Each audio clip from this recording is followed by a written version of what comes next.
It's a fantastic chance of glory.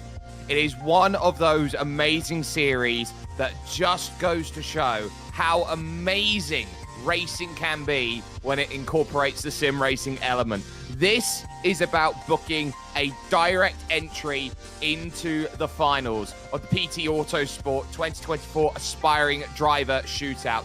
This here with PT Autosport is the PT Autosport eSeries. It's 3 races across December and 1 golden ticket awaits for those who win. Welcome, ladies and gentlemen, to the Global Sim Racing channel and coverage of the opening round here from the wonderful Oulton Park International Circuit. My name is Jake Sperry, and alongside me in the booth for this one is Joey Atterbury. Bradley Cooper is on the director's chair today. He is using cameras provided by Dougie Beard. But what a circuit to start things off here in the heart of Cheshire, England. Who's going to be smiling like the Cheshire Cat? Well, the only way to find out is to understand why this circuit is such a technical marvel here of the United Kingdom with our GSRC track guide.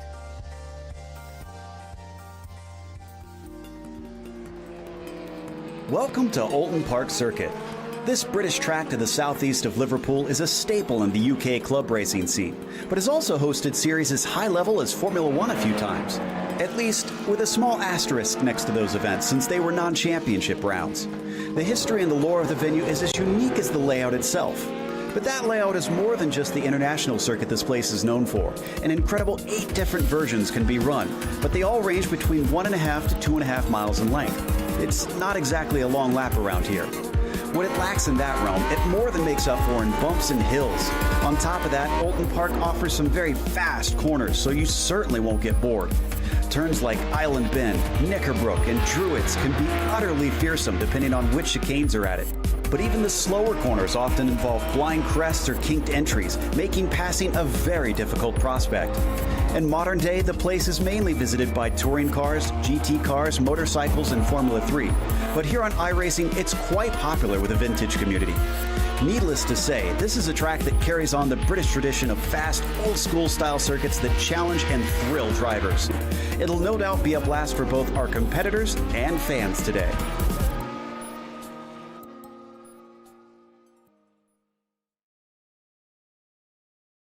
This has been the sort of circuit where you have seen so much great racing find itself around this place. This layout of the track that we're running has been unchanged almost since 1954. The circuit opened in 1953 with what is known effectively as the Foster's layout. But today it is going to be all about the tight and technical here, Joey. A circuit which from top to bottom has every single corner a difficulty in its own right.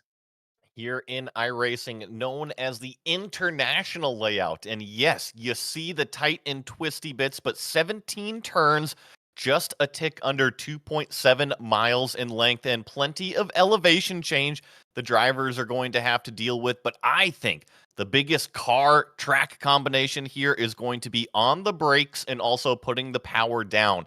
We have the chicanes into these straightaway sections here. So if you are not on top of it into the brake zones, you'll go blowing through these tire bundles, have to pick up some sort of damage or time penalty. I think it's going to be all about driving the car and the track combination today. Don't overstep it. And that's going to be the huge key in terms of this season. Yes, it's 3 races, but it's 3 different cars and 3 different tracks when you get into the meat and potatoes. This is round 1 of 3. The second race of tonight, it's 2 30-minute races that they're dealing with, is a full-on reversed grid. So you are going to have to fly on through in the second race to really jump forward. Now, if you do run into trouble here today, you do buff some of the paintwork here on these brilliant ARCA style cars, then you are going to have the opportunity to get back in the race with 1 spare car per race. So you've got that opportunity to go through, but you can't stray too far outside the boundaries, and they are notoriously tight here at Oulton Park. You get a drive-through penalty at 20 incident points, so that is definitely going to be in the back of the mind for a number of these drivers. But when you take an understanding, Joey, of where we are, what we're racing, and how much is at stake here, a good round one is going to be fantastic, but the fact that we're switching from driver to car and car to track, it's not necessarily the end of the world if you don't get the best result that you can out of race one. You've always got that opportunity to attack race two. I think that the point of a championship is to minimize your bad days. Now, with only 3 races, yeah, you want to have good days all 3 times, but you're right. You're not going to fit every single car and track combination. And if you don't fit this one, which I bet you not a lot of people will, you just have to manage your way through it. I really do think today is going to be pretty chaotic. So as long as you can survive, I think you're actually going to walk out of here not only with a good finish, but a good helping of points. And those points are crucial. Let's break down those points here, Joe, because it's pretty much as you would see for a Formula One style out there in terms of how the points break down. It's 25 points for a race win. It's 18 for second, 15 for third, 12 for fourth, and 10 for fifth. But the difference is from there, it's 1 point increment from fifth down to 15th. Yeah, it goes a little bit further than what your F1 does in real life. The other one to consider, Jake, is qualifying. There are some points on the table there. 5 points for pole position, and then just 4 points for second, 3 points for third, 2 points for fourth, and then it also pays out for fifth. Just a single point there. So qualifying, equally important. Yeah, we've seen so many championship efforts go wrong early on in the season, but we've also had a lot of opportunities to say that these drivers, the 30 drivers that are here, are the best of the best when it comes to this series, Joey. They've had to pre-qualify to get themselves through, and they've whittled down the field of potential sim racers and iRacers down into just the 30 that are there.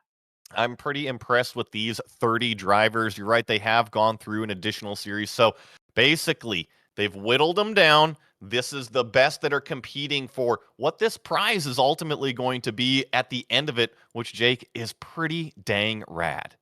It is. You get your chance to book yourself into the final, a direct partnership for the 2024 PT Autosport Aspiring Driver Shootout, where those 12 drivers get the opportunity to try and really challenge it out. This year, it was at New Jersey Motorsport Park, and that opportunity in terms of how it all goes forward is massive. First prize in that is a $100,000 driver partnership for the 2024 and 2025 seasons, which equates to roughly about $50,000 per year. You then get second place, a $10,000 reward towards any race school or coaching program, a 1-year contract option for a driver partnership, and also invited to test days and gets paddock access at all races that are participated in by PT Autosport in the 2024 season. So there are absolutely some wonderful incentives out there. We're going to take the chance to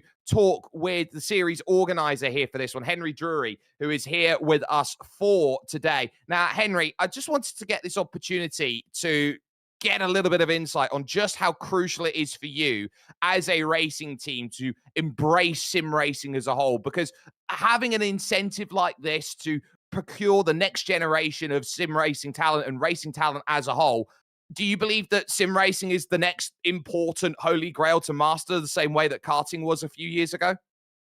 Yeah, I mean, I think that sim racing is the most important market for motorsports to grab a hold of, and the most important place to look for new talent in the next few years. I mean, this is where I learned to race, so it's very close to me. But I think having an affordable and accessible and fair pathway into motorsports is one of the most important things that hopefully we'll see change and grow in the next few years. And so these drivers here today, they have been left in the dark, essentially, haven't they? They haven't really had the opportunity to know in advance what car are they driving, what track are they driving. They've just had that ability to go, right, adapt. And you're looking at that adaptability, aren't you? Yeah, exactly. So I mean, it's again, we're looking for someone here who can take these skills and translate them to the real world. And a massive part of that is adaptability. You know, in the real world, you never have the same situation. You never know what variables you're facing. So part of the fun of this series is we sort of completely level the playing field in that everybody has the same amount of practice. It's a set free practice session. Nobody knows the car or the track until we announce it right as this session starts. which means that no matter if you have a full-time job, family, responsibilities, no matter how much time you have available, everybody has the same level playing field and a fair shot at the race. And you've got two races here today. The full reverse grid, I think, is going to be one of the most interesting scenarios that's going to be out there for these drivers, especially when you consider you've got quite a wide car that maybe doesn't like turning as much when it comes to road courses. And you put it on one of the trickiest and technical circuits that the United Kingdom can hold. Henry, in terms of building the first challenge for these drivers, you can't get much more difficult than this, right? Yeah, exactly. And again, that's part of what we want to do. That's part of the environment we want to create. We don't want this to be easy. You know, we could easily have gone, yeah, here it's a GT3 car at Spa. You know, everyone's driven it before, everyone knows what to expect. But we want to throw challenging situations at these drivers. So, you know, we will likely have our fastest driver, the winner from race 1, starting last in race 2. And I want to see how they adapt, how they work their way forwards. Again, we want to challenge them. We want to bring out the best and see who shines through in a really, really difficult scenario. So it's going to be fun. I'm very excited for it. We're all excited as well. I think this is one of the ultimate challenges that you're going to see out there from so many amazing drivers. We are going to let you go back to your duties because qualifying has just started here at Oulton Park. So thank you very much for joining us. That's Henry Drury here, ladies and gentlemen, who has been alongside with us there for the moment. A massive, massive figure in terms of putting this series together for the PT Autosport eSeries. But Joey, qualifying. Yes, it's 10 minutes long. Here's the big thing. It is 1 lap qualifying. Pretty interesting little format we got going on. And not only is it 1 lap, but it is 1 lap of open qualifying. That means all of the cars are on the track at the same time. This is interesting, Jake. It much more reminds me of what real life would be. Now, real life, you do get to log as many laps as you want. However, you have to manage the track position, manage what's in front of you when you put down that lap. Do you go out there in a crowded racetrack? Do you wait a little bit to go out there? How do you manage this 10 minutes because you only have a single lap?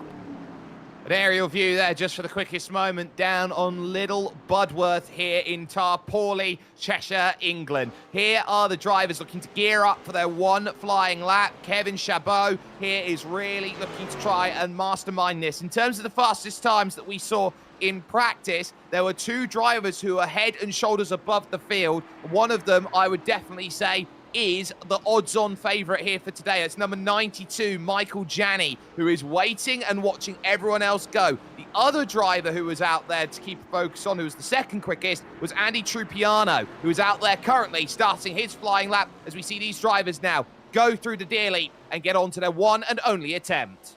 I like what the 92 car is doing. Look at how many cars are out there on the track. Now, some drivers approach it differently. Some drivers want a carrot to chase to stay on the track and basically do their fast lap time. But in the case of Michael Janney, he is just sitting out there watching the lap times come in. He has a reference point at the time that he goes out. And I'm also looking at timing and scoring. All but about 10 cars are out there on the racetrack. So everybody that's on the racetrack is going to have to come in, and he'll have a nice, peaceful, empty racetrack. He absolutely will, and that's going to be really crucial. He'll have all the peace in the world, nobody balking his lap time. Chabot then going through the Bank Shell Oils corner and now heading to this first of the chicanes here. This is the Britain chicane through the very, very aggressive right and left. Very easy to overcook it through this section. Back up on the hill. We go on board because you crest the rise and you drop on down to the Hislop chicane here, the next important right and left-hander, and that leads to this transfer corner here of Knickerbrook. And I gotta say, these cars are looking very well behaved on brand new tires. This is the first sticker lap, a qualifying lap, but when these cars get, about 3 or 4, not only that, but 25 minutes into the race, they are going to be squirming all over the place, screaming for grip. They absolutely are. And of course, track temperatures here today, I would say getting closer to the hot side. 39.7, the first real time. Andy Trupiano sets and goes to the top of the board. Aaron Smith, the second, finds himself then in that second position for the moment as all these drivers look to try and put as much as they can down on the board. Benjamin Forster goes fourth fastest then, and it's going to be rapid fire here in terms of the opening laps of drivers who have got themselves in a position where they are looking to try and improve. Cam Jordan might be one of those drivers who is certainly searching for a little bit of improvement, as Jake King goes fastest by almost 3/10. Yeah, fantastic lap from that number 52 right there. A 1:39.50 is the new provisional pole time to go out there and chase that red 52 sitting on top. That red 52 put an absolutely brilliant lap together. Anton Schopler goes 13th quickest then with his lap time, as well as the likes of Thomas Bellarmine has just jumped up the order. P6, you'd take that with a handbag, again, a heartbeat, you would say at that moment. So he's certainly looking very, very good out there in terms of his work. So currently it's King, Trupiano, Smith, Polasek in fourth position. He's a dark horse for this one in terms of the overall. And then Patrick Hingston in fifth position. Alejandro Razo goes over the line. He finds himself 11th fastest with that effort. But we do have drivers out there searching for those times and looking for the lap time that works. Zach Mertz is one of them. Cam Jordan then was very much another. And I think with about 4.5 minutes left remaining, we're going to see those cars roll out of pit lane probably here in the next 30 seconds to minute or so. Remember, it's about a minute and a half around this place, so if you want to get that lap in, you have to factor in that out lap. So as these cars are now finishing their lap and exiting the racetrack, I think we'll have that second wave come on out. Now, with this being 10 minutes and open qualifying, I think this is going to throw a real cat amongst the pigeons, as they're finally exiting the circuit is number 92. There for the moment, here's a little look at one of our drivers looking to get an understanding of where they are. Are they happy? Are they not? I would say they're somewhere in the middle at this point, getting a little bit of conversation in. A few drivers will have pit crew members out there, spotters to go help them around. That's Zachary Mertz, who, of course, has Josh Parent for company as his spotter today. I think that if I'm one of the drivers that have already turned in their lap time, go out there and watch some of these competitors, see where their lines are. You can always learn something somewhere from watching a different driver. It might be on entry. It might just be how they approach an apex or a curb. Remember, you're jumping a lot of the stuff with these tire bundles out there. Just pay attention to somebody else and you might be able to pick something up for the race. Very, very bumpy run then out of Druids here and into the Lodge corner, down the hill and looking up for the dear lead. Can Cam Jordan do enough in terms of his time? 39.5 is the time to beat. That's a 41.9, so it was 2.4 seconds off the pace in the number 19 machine and drops down to 14th position only. You've got Michael Odell, who is out there on a qualifying lap at this moment. He's making the push round the lakeside bend and heading towards the Shell Oils corner, absolutely drifting. Oh, and he got in pretty deep there, but I think just the grip of the new tires was able to save him. Now you put the power down and you see it just squirming, trying to get the traction down. It's not just in first gear, but it's also on the upshifts. Yeah, every single time you are really dealing with a very difficult car, and a difficult car that you have to argue as well has an incredibly difficult engine. It is 641 brake horsepower from a Chevrolet pushrod 358 cubic inch V8. It is an absolute monster, and right now Michael Odell has been scrapping along with it. A little bit better out of Knickerbrook and up the clay hill to the water tower. And that shot gives you a good idea of just kind of the rising elevation crest that you have to deal with, all the bumps that you were talking about, and what happens when you lose the front end on one of these big, heavy cars. It just seems to never want to turn. It never does, and you're always hoping that you're going to have that ability to turn, that you can fight against it. Odell looking to try and maximize everything. Another little wiggle coming out then of the Lodge corner and over towards the line. What sort of time will this be? Answer to that then for Michael Odell, as it looks like it doesn't go and register, so he's had an off track somewhere. This just leaves 1 and 1 alone. Michael Janney, who some will say is the odds-on favourite here today. Odell was actually on an outlap, so that was to set up his flyer that he's got going on. But Michael Janney here, he is going to be eyeing the top of that board, and the time set here by number 52, Jake King. He is hoping that with all the time that he's been looking for, the time he set in practice was 3/10 quicker than that. Has he been able to hook it together? It's nice and neat here through the lodge, down the hill and up it again. He's been doing almost every Pro Series for the Apex Racing team. Looks over towards the line, 39.209. He puts it by almost 3/10 with a right smile. What a lap from the 92 there. I'm curious to see if Odell is actually going to be able to complete that lap. It was right at about 1:40 that he crossed that start-finish line. But when I watch Michael Janney and how he was driving this track, Jake, even on a qualifying effort where you're going 10/10, he is just so smooth. And in these cars, you have to be smooth.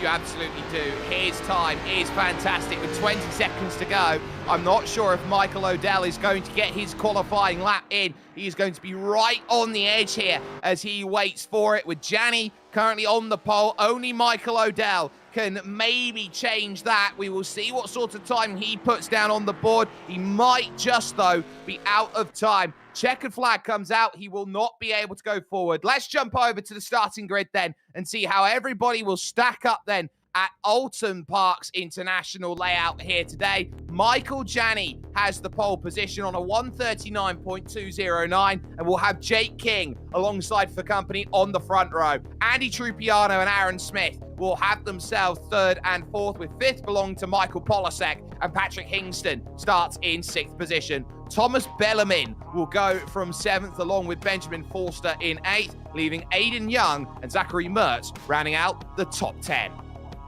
Nicholas Reciputo here in 11th, Nathan Olson in 12th, Alejandro Razzo lined up in 13th, William Augustine in 14th, Cam Jordan is going to be starting in 15th, Aiden Crawford 16th, Alexandro Vielma in 17th, Kevin Chabot in 18th, Jacob Reuser in 19th, and Seth Aldretti in 20th. Over the page, only 21 drivers were able to set a qualifying time, which means there are going to be a number of drivers on the wrong end of it. Anton Schopler was the last driver to set a time. Then you got Ethan Oring, Thomas Briggs, Michael Odell, Aidan Meek, Trez Drawhorn is there, as well as Connor Henry and Ashton Heng, who are all in position. And you've got, of course, the likes of Garrett Vuitton, Jeffatiah Dice, and Matthew Rora, who were also unable to set their representative flying times. So these drivers will know that they have themselves 5 minutes to grid themselves up here today to get themselves ready and situated. Rolling start, as was to be expected here with this style of machinery. They'll be behind the Porsche iRacing first safety car here today at Oulton Park, a circuit which has had a lot of history and heritage and shows so many similarities to one of the other US circuits in the world, Joey, and that, of course, it becomes Lime Rock Park, for the sense that they're both very technical circuits, both very difficult to overtake, and both circuits where you can't race on a Sunday. That's true, yes. And I think especially this format with the chicanes really does remind me of Lime Rock with the chicanes as well. I think the biggest difference, I think Lime Rock is actually a lot wider than this racetrack. This one is very punishing in compared to that racetrack up in the northeastern part of the U.S. So it'll be interesting. We got big, giant, heavy cars, and as they're gridding up, I'm looking at the width of this racetrack. You could probably squeeze 3 wide in some points, but you see right here, there's just not much room to move around side by side. Combine that with the turns as they lead into the brake zones, it kind of leads into a natural defensive posture. It is very difficult to pass. It is. These Chevrolet National Impalas are incredibly difficult to try and navigate a way around, especially on a circuit like this, which is very tight, which is very technical as it is today. It's almost like taking an American muscle car, putting it on essentially one of those English country lanes that you sort of get around Cheshire and Lancashire and Yorkshire and all those sorts of county areas. It is very much like, you know, having a square peg to fit a round hole. And that is the difficulty that these drivers are going to run into today. They know that one small little bit of contact and it's going to be a much larger issue later down the road. And you have to consider that they don't really have that much margin here today, Joey, when it comes to incident limit. This track is punishing if you get it even slightly wrong. What I like about a lot of the older British road racing tracks is they're a roller coaster. Between elevation and the corners, you really have to just kind of hang on to the car and drive this thing. However, we keep talking about how big these cars are. A roller coaster and a big giant American muscle car, you have to tiptoe it around through some sections. It's not a fast little prototype, a little open wheeler that you can fly around this racetrack. So I'm just curious to see how this first lap will go, how the drivers will approach this entire 30 minutes. Yeah, and I am sure that we are going to see just how important today's racing is going to be. There are your track temperatures and air temperatures up on screen. It's 100 Fahrenheit track temperature, so it is a pretty toasty circuit out there today. Air temp just the 69 degrees Fahrenheit, but there you got a little bit of wind here today. Isn't going to be doing too much for these drivers, but if a car is going to get loose in a certain section of circuit here, Joey, it's that little element of wind that's going to be the difference between can you hold on to it and can you not. Combine that with these little itty-bitty crests. Remember, no traction control, no ABS. You really do have to drive these old cars, and if you took the body off of these things, you would see it is just a box of tubes. It is true 1960s, 1970s technology underneath that.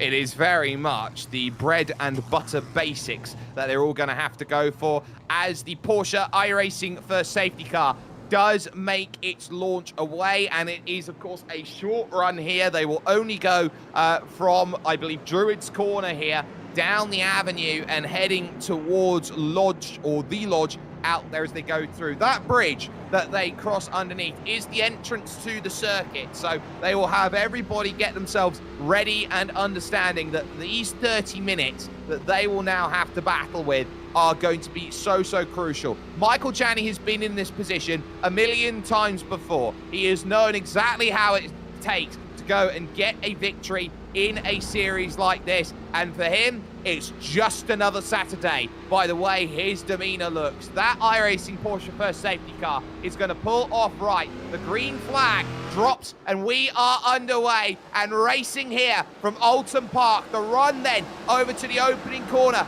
is going to be vital here. Rushing down through and around the outside goes Jake King. He got a fantastic launch off of the start and he will usurp the race lead going down towards the Cascades. You're right, Jake King in the red 52 assumes the race lead, and it's pretty well-mannered throughout the entire top 10.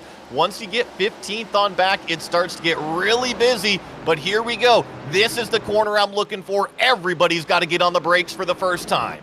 They absolutely do, because that Shell Oil's corner, it's so easy to go wrong. We've already got dramas in the middle of the pack. And look at that, number 45, Michael Polasek is one of them who's been caught up. So two drivers have found themselves with a bit of contact. And look at the front left of that car exposed. Yeah, I can report it was Benjamin Forster that got into the back of this number 45. Then also the 02 was involved. But they go streaming through these tire bundle chicanes, up and over these crests. Remember, gotta be gentle with these tires. The more you abuse them early on, the less they're gonna be there for you at the end of the race. And drivers are also going to struggle through the Hislop chicane and head on forward. Remember, if you get a slowdown penalty in the opening lap like Thomas Bellarmine has just got at the moment, it is going to be torturous to try and serve that in the opening couple of laps. Front drivers, though, clear. It's King from Janney, Aaron Smith the second in third. You've then got Trupiano in fourth and Hingston in fifth. There's a big gap to Forster in sixth after the contact with Polasek, and that's the break these drivers were hoping for. The other big one, I'm seeing a couple big movers. Ethan O-Ring back here, up 8 positions on the first lap alone. So there's definitely some ones that have fallen, some ones that have moved up the field. And I was going to talk about the lead. I think Michael Janney is totally okay hanging out in second place right now. Yeah, he doesn't have to take the lead initially. He just has to wait later. Cars driving off the circuit. We saw Alexandro Vielma in a little bit of trouble earlier on, but down the hill at the Cascades, Ethan O-Ring finds himself now in a side-by-side with Aidan Crawford looking for position. William Augustine looks on, and then on top of that, you got Bellarmine, who's got the penalty to serve, and Alejandro Razzo in through the big long left-hander through at Lakeside, and now heading for the brakes at Shell Oil's corner. You really do have to go single file through that section. That is going to be the main cause of concern is now Trupiano has to look behind at Patrick Hingston as the race lead starts to hot up. And Janney just right on the back of Jake King here. I mentioned, I think that Michael Janney is totally okay as he goes in a little bit deep there to the second chicane. That's going to put him off the sequence just a little bit. You see Aaron Smith gobble up that time. So Michael Janney with the first mistake we've seen. Yes, but he's got away with that, and that's the crucial matter of fact. Yes, it's a mistake, but it's not one that has cost him in terms of his race. He will be able to gather that back up again and really put himself through. Now, they're either on 250 laps run or 30 minutes. We'll call it 30 minutes here today in terms of the time that is going to need to be set in terms of when the checkered flag is going to drop. So that's going to be crucial. Little look there in the background. It looked like there was a bit of side-by-side as Rice Puto there gets a huge kick. There goes through. He'll lose that one back to Nathan Oulton as King sets the fastest lap of the race. Back through goes Oulton. There's not much you can do. And just in front, here's the up and under. Nick One Forster catches Aiden Young being too aggressive. Yeah, and he continues to fall back. He loses a few positions from that one. That's Aiden Young there in the 427, that black car here that we're riding on board with. He gathers it back up, but what I'm seeing is I'm seeing a lead breakaway pack of about 5 cars here, Jake, and then a second pack here that's a little bit further off the pace. So I think when you're talking about the big picture, you have to survive. It's already starting to separate out just a little bit. Yeah, and that could be really crucial there. We see Aiden Young having all the help in the world here as he now looks to go through. Look at the level of concentration that's there on his face as he dives through, and in the background also doing exactly the same thing. I think everybody at heart knows when you're going through a tight chicane, Joey, the head's going to bob because you're trying to squeeze through the gap. Well, the head bobs and the kind of the shoulder, the inside shoulder picks up a little bit if you get squeezed in there. So yeah, you just got to do everything that you can to try to squeeze through that chicane. Just like when I was growing up racing Miatas, you'd have to stick the arm out the window and paddle along down the straightaway. Oh, everybody's squirreling up the clay hill, heading over towards the Druids corner. That could have very easily been trouble, and it is for Forster because Nathan Oulton is on an absolute rampage at the moment. He started the lap in about 9th place. He's now up into 6th. He's had a very, very good lap 3 of his race. Let's see what he crosses the line with. I mentioned there is a separation of between the 2 packs here, but Nathan Oulton in this all-white car, he's going to try to close it into that group in the top 5. Well, that is the fastest lap of the race at 1:40.1. So, yeah, he's absolutely pushing. And, well, why wouldn't you? He's quicker than those in the top 5 at this moment, which is spearheaded by King and has those 5 drivers, of course, with Smith and Trupiano and Hingston there. There are the differences in terms of lap comparisons to the number 1 car of Chabot, and there's the difference, 14 seconds. It just goes to show you that when you're in the middle or near the front of the pack, you've got the ability to run the pace you want. Towards the rear, you're scrapping with everyone. It's so easy to bleed time. It's all track position. It comes down to that. But I'll say this, Jake, we haven't talked about it much other than the race analysis. That track position gets reversed at the end of this one.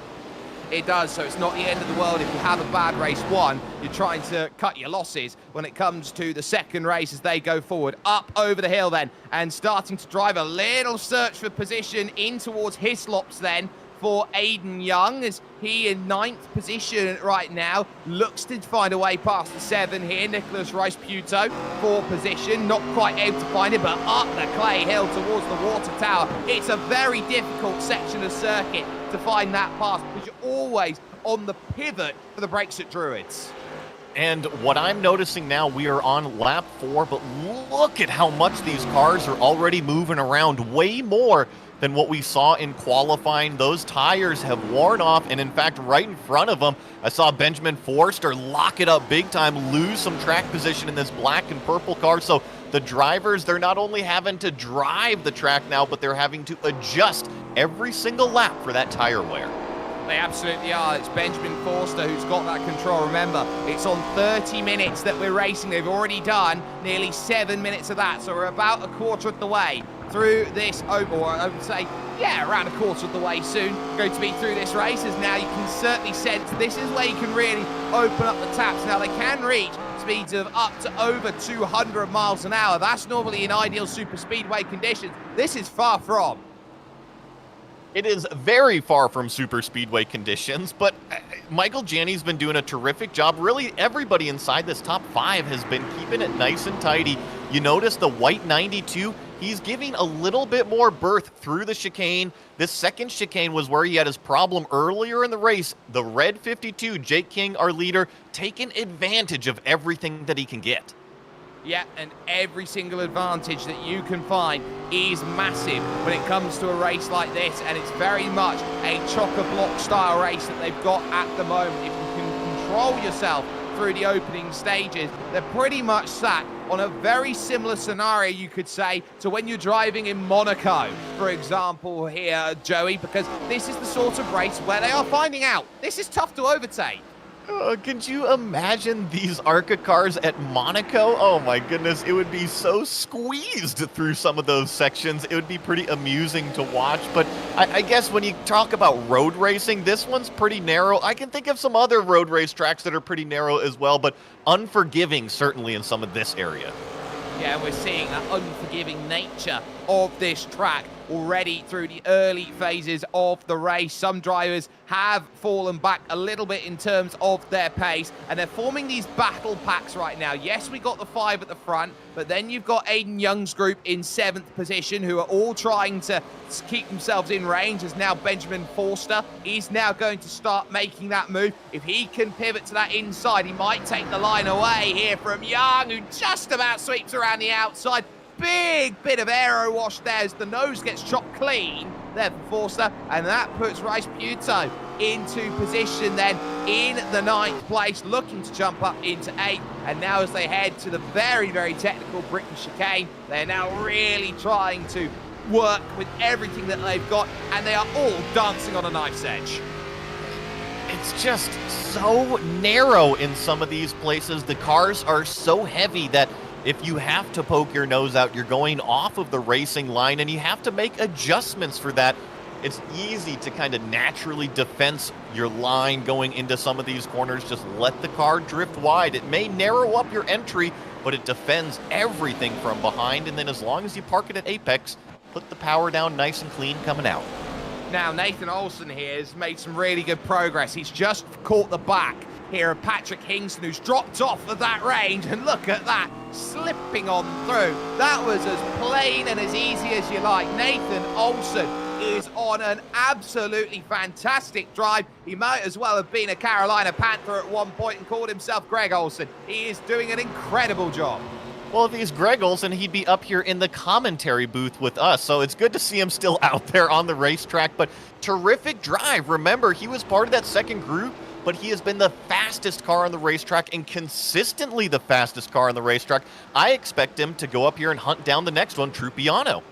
Yeah, and that is just a couple seconds down the road, so he's very much looking for that latch, and they are starting to hit that lap traffic stage. Matthew Rohrer dives off the road at the Shell Oils corner and stays well out of the way of these front 6, who are able to keep themselves nice and calm as they go through. But now it's all about the next phase, and that looks like a blown engine. Yeah, I believe this is the 68 car, so that is Rohrer. Matthew Rohrer just a little bit further down, already a couple laps off the pace, but when it rains, it pours. It does, and that will probably guarantee him the transfer pole for that next race, that race 2 that they have. So that is going to be very much focused. 18.5 minutes left then here in this opening race. King has been happy to control this one out there from the front, but this is where you're getting through the middle of this race. You've had your on-trade the first 5 to 10 minutes. Now you're in the middle. This is the workhorse laps that they find, and they are all trying to position themselves for the end of this race. And when we talk about the good pace here through the section, this middle section of the race, it has all been, how did you treat your tires in the first couple laps? Did you abuse them or did you take care of them? Because if you took care of them right now, your car is starting to feel really, really nice, and everybody else around you is starting to fall off just that little bit. So you start to have that edge of advantage, and that will continue to carry through the rest of the race. But it all came down to the beginning. Did you take care of your stuff? Yeah, and it's that beginning that's crucial. Michael Janney has not relented in any way, shape, or form in this one after losing the race lead. following nose to tail here, Jake King, who is driving an absolutely fantastic race here at the front in his Chevrolet, making sure that he is using all of the road and has every line sorted. And his priority is going to be exit speed as he slides a little bit up the hill. This might open up the opportunity down in towards Hislop that doesn't think there's an angle, taking the middle of the road. I think here, more than anywhere else, is going to be the ultimate defensive strategy, because how are you supposed to get around on a two-wide track when you're in the middle of both lanes?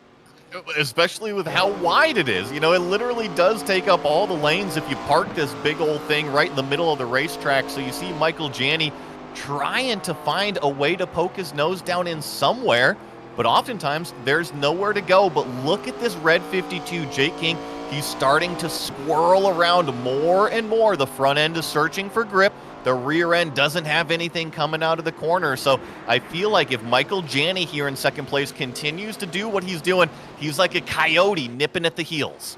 He very much is. He is just waiting for that one moment of weakness to go and pounce. Side by side behind there for fourth. Olsen to the inside then of Trupiano for position. Thank you very much. He gets that one sorted at turn one. The Old Hall corner is where he finds perfection and moves up now into fourth. And I can't wait for Nathan Olsen to prove me wrong, because I keep talking about abusing your tires. Well, Nathan Olsen has had the fastest lap of this race handily. I'm looking, about 4/10 over what Michael Janney has put down so far. If he goes up there and can hang on to this thing the whole time, starting way back there, an amazing drive.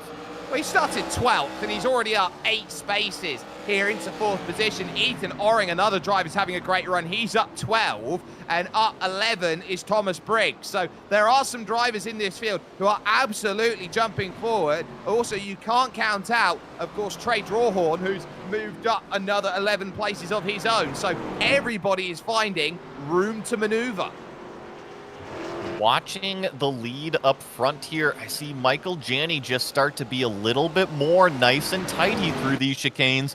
Starting to take a little bit more of the curb, cut that course just a little bit more aggressively, and yet close it in. Look at him literally underneath the spoiler of Jake King. Yeah, so that is going to be, for Jake King, the next thing that he's got. Michael Janney has been in almost every series as there's another smoking car in front. The spin there around for the lap trap. That's Matthew Rohrer again. He's got the spare car out and he's struggling. Janney looking for the pivot at the inside. It's not there, but he's been in everything. You ask him what he's been in. Has he been in IMSA? Yes, he has. Has he been out there in the Grand Prix Turn Racing Series? Yes, he has. At the highest level of sim racing, Michael Janney's done it all. And he's looking to add to it, quite frankly. I mean, he's right here. He's in a great position right now. I'm not sure if he's going to be able to sneak up the inside, but I also want to give credit to Aaron Smith, this third place yellow number 70.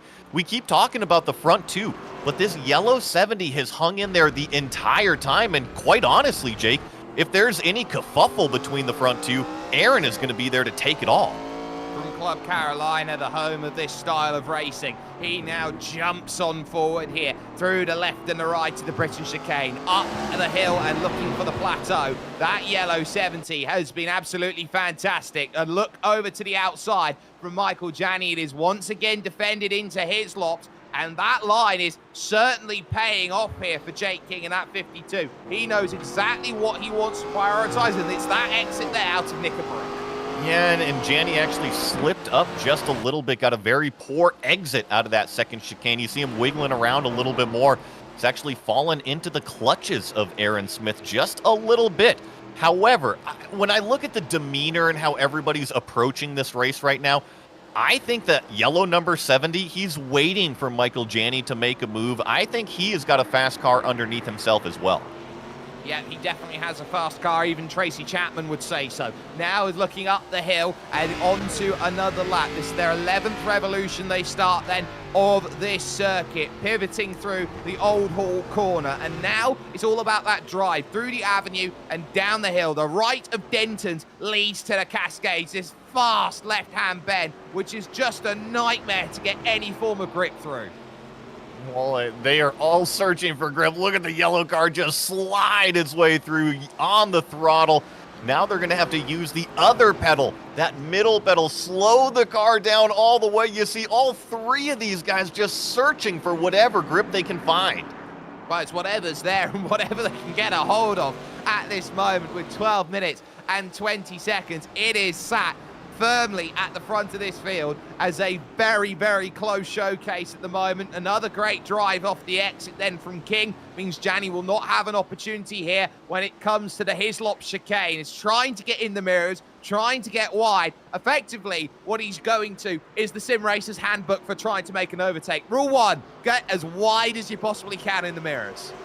It can be, but when you're out front leading the race and you've gotten over halfway through, you look at the timer, yeah, it says 11 and a half minutes, but if you're in the lead of this race, that might as well be the last lap. You are defending for everything that you can, especially since you got out there. Remember, you wrestled it away in turn 1. This has been your race. You have dictated the entire pace. You want to finish it out.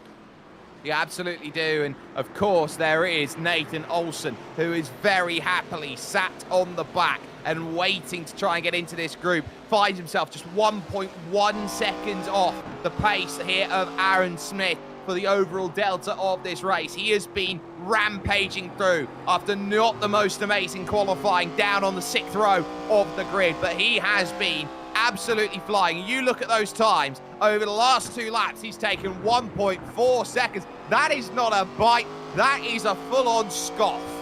Huge chunks of time, and I'm also seeing our leaders start to scrap it out more and more. And look at this, you can see the time visually coming down, and not only that, but we are dealing with more lap traffic.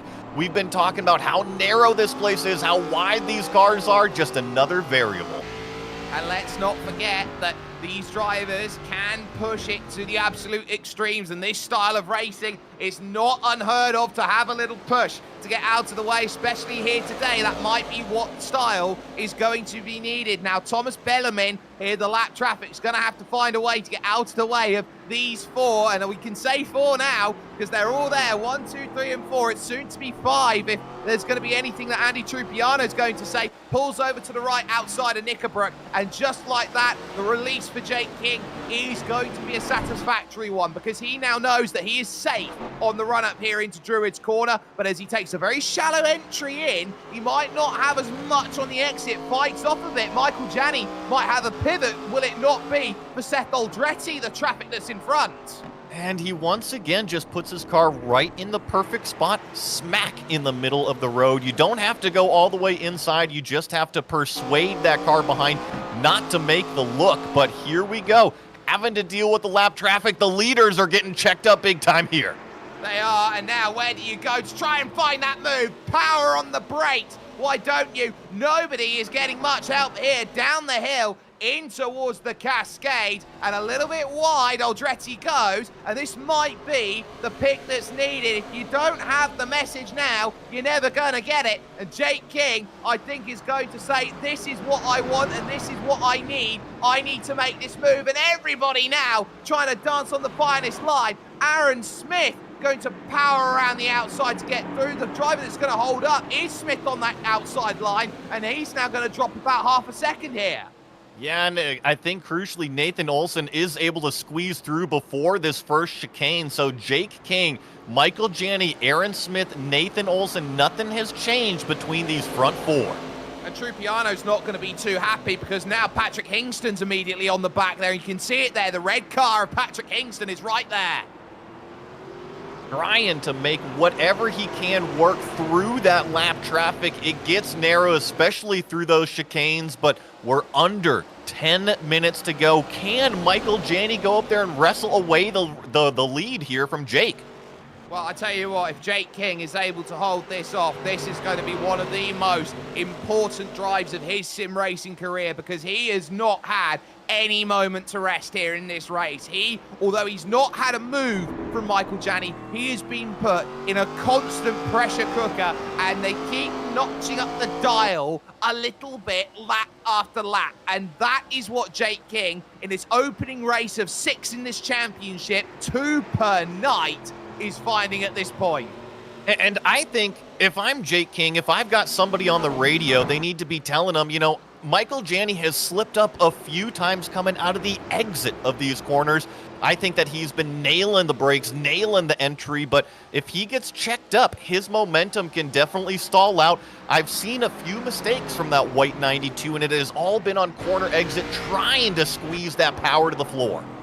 On the brakes then, through the Shell Oils corner here, this fast, fantastic right-hand bend, banked all the way, and you try and really put the power down. Now, this machinery, in terms of how it's normally set up, for a left-hand turned bank. Now, how will these cars really manage and navigate through, Joey, when it comes to right-hand banking? Well, and remember, they do not have independent rear suspension. We were talking about how old these pretty much truck arms are underneath these cars, so it's a handful. You have to drive them, not to mention the teeny tiny brakes. These huge cars, if you actually looked at the tires, they are little itty bitty. It's like a big bear on one of those little itty bitty circus bicycles. Wow, that pretty much says everything you need to know about how much work you've got to do. The time has pretty much gone to naught for Nathan Oulton. He's found himself in the train, but he hasn't been able to find a pivot to make the move as he searches towards the inside, trying to get in the rear view, but isn't quite there. Look at him. You can throw a blanket over them with 6 minutes 10 left. Well, Jay King really made a mistake out of that final corner. He missed the apex, and I think that really stacked him up. But you're right. Nathan Oulton has collected this group. He hasn't been able to work his way forward in terms of position, though. No, and Aaron Smith, you have to give him a lot of credit in third position. He's just been watching from the catbird seat. He's very much been, when can I become captain at this moment, and he might just see it. Little look to the inside from Michael Janney on the lakeside straight into the lakeside corner, and now over at Shell Oils, there's just not enough angle here, not enough straight. It's almost a half straight that you've got to try and make a move, and he's now started to push here against 52 Jake King. You said that Rubbin is racing earlier. Well, with about 5.5 minutes, Michael Janney is now starting to let him know, hey, if you haven't seen me in the mirror all race long, I'm here. Letting his presence be known at this point. The name precedes him in terms of sim racing. Michael Janney is one of the elite when it comes to his sim racing efforts. Now he looks to try and tackle his way out of Knickerbrook corner, but again, Jake King is so secure at that corner that he has no worries when he drives up the clay hill towards Druids corner. It's just all driving your own race. Pretty much turn off that mirror at this point. You have figured out the defensive lines on where to put the car. Keep doing what you've been doing the entire race so far. While that's all happening, there's an absolutely massive train that's forming back through, I believe, 8th to 13th, and this is the look that you're going to get here. This is where all these smaller positions are also going to matter here right now, because you've got Rice Puto, you've got Ethan Oring, Michael Polisek, Benjamin Forster, Alejandro Razzo is in there, and Thomas Briggs. All of these drivers right now inside the top 15, there is a championship point for each position they can make. And that's the point that I was going to make. It pays out to 14th place, so even though that this is a little bit further back and you see him just squirming this car down, that's the number 64 of Ethan O-Ring at the front of this little pack here. These are championship points. The more you can go forward, the better you're looking at the end of today. Looking for an angle down the hill on Michael Polisek then is going to be Benjamin Forster at the Cascades. Now looking to try and get that drive off the exit. He's actually got a really nice run here, but he's going to have to lift out of it here through the fast-flowing left-hander. 173 Ks, it's about 130 miles an hour there or thereabouts as they really try and ratchet through these corners and really open up the ability on these straights. That is where they find themselves. Top two have turned each other around. Janney and King have turned themselves around, and Oulton takes a tap. It's Aaron Smith who leads. Oh my goodness, and crucially, neither one of them have actually spun around, but it's Aaron Smith that's in your lead. Nathan Oulton assumes second place, but it was Michael Janney trying to get up underneath Jake King coming out of the second chicane here, Jake. Yeah, through his lops and trying to get the angle at Knickerbrook. It's always difficult. Now, look at this angle. He tries to catch him unawares. It goes for the inside. It's not quite on. for Michael Janney, and he's very lucky he doesn't turn Oulton with that, and it was that tap that keeps him in the race. But Jake King will feel very hard done by because he did nothing wrong all race long. Janney went for the hero move and ended up 0. Well, and you just look at the trajectory of Janney's car, that even if Jake King wasn't there, it was going all the way out to the dirt anyways. So I just think a little bit of a desperation move from the 92. And hey, I don't blame him. Remember, you've been stuck behind this car the entire time. It looked like frustration might have boiled over, or maybe just the eyes got too big at that moment.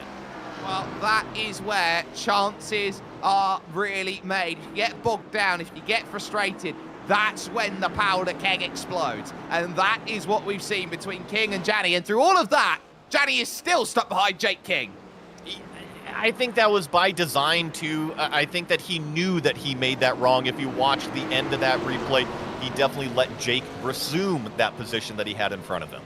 Yep, so a very tactical redress, you would say, at that point too. As they deal with the lap traffic, they are going to be down to only a couple of laps left, if not one. In fact, it will be one lap left when they cross the line. So that is going to be crucial for Aaron Smith, the second, who's found that he is not second at the moment. He's first, and he's got a good gap here on Nathan Oulton. And the question's going to be, with Oulton's car, how much of a hit did he take to what was the driver's side door?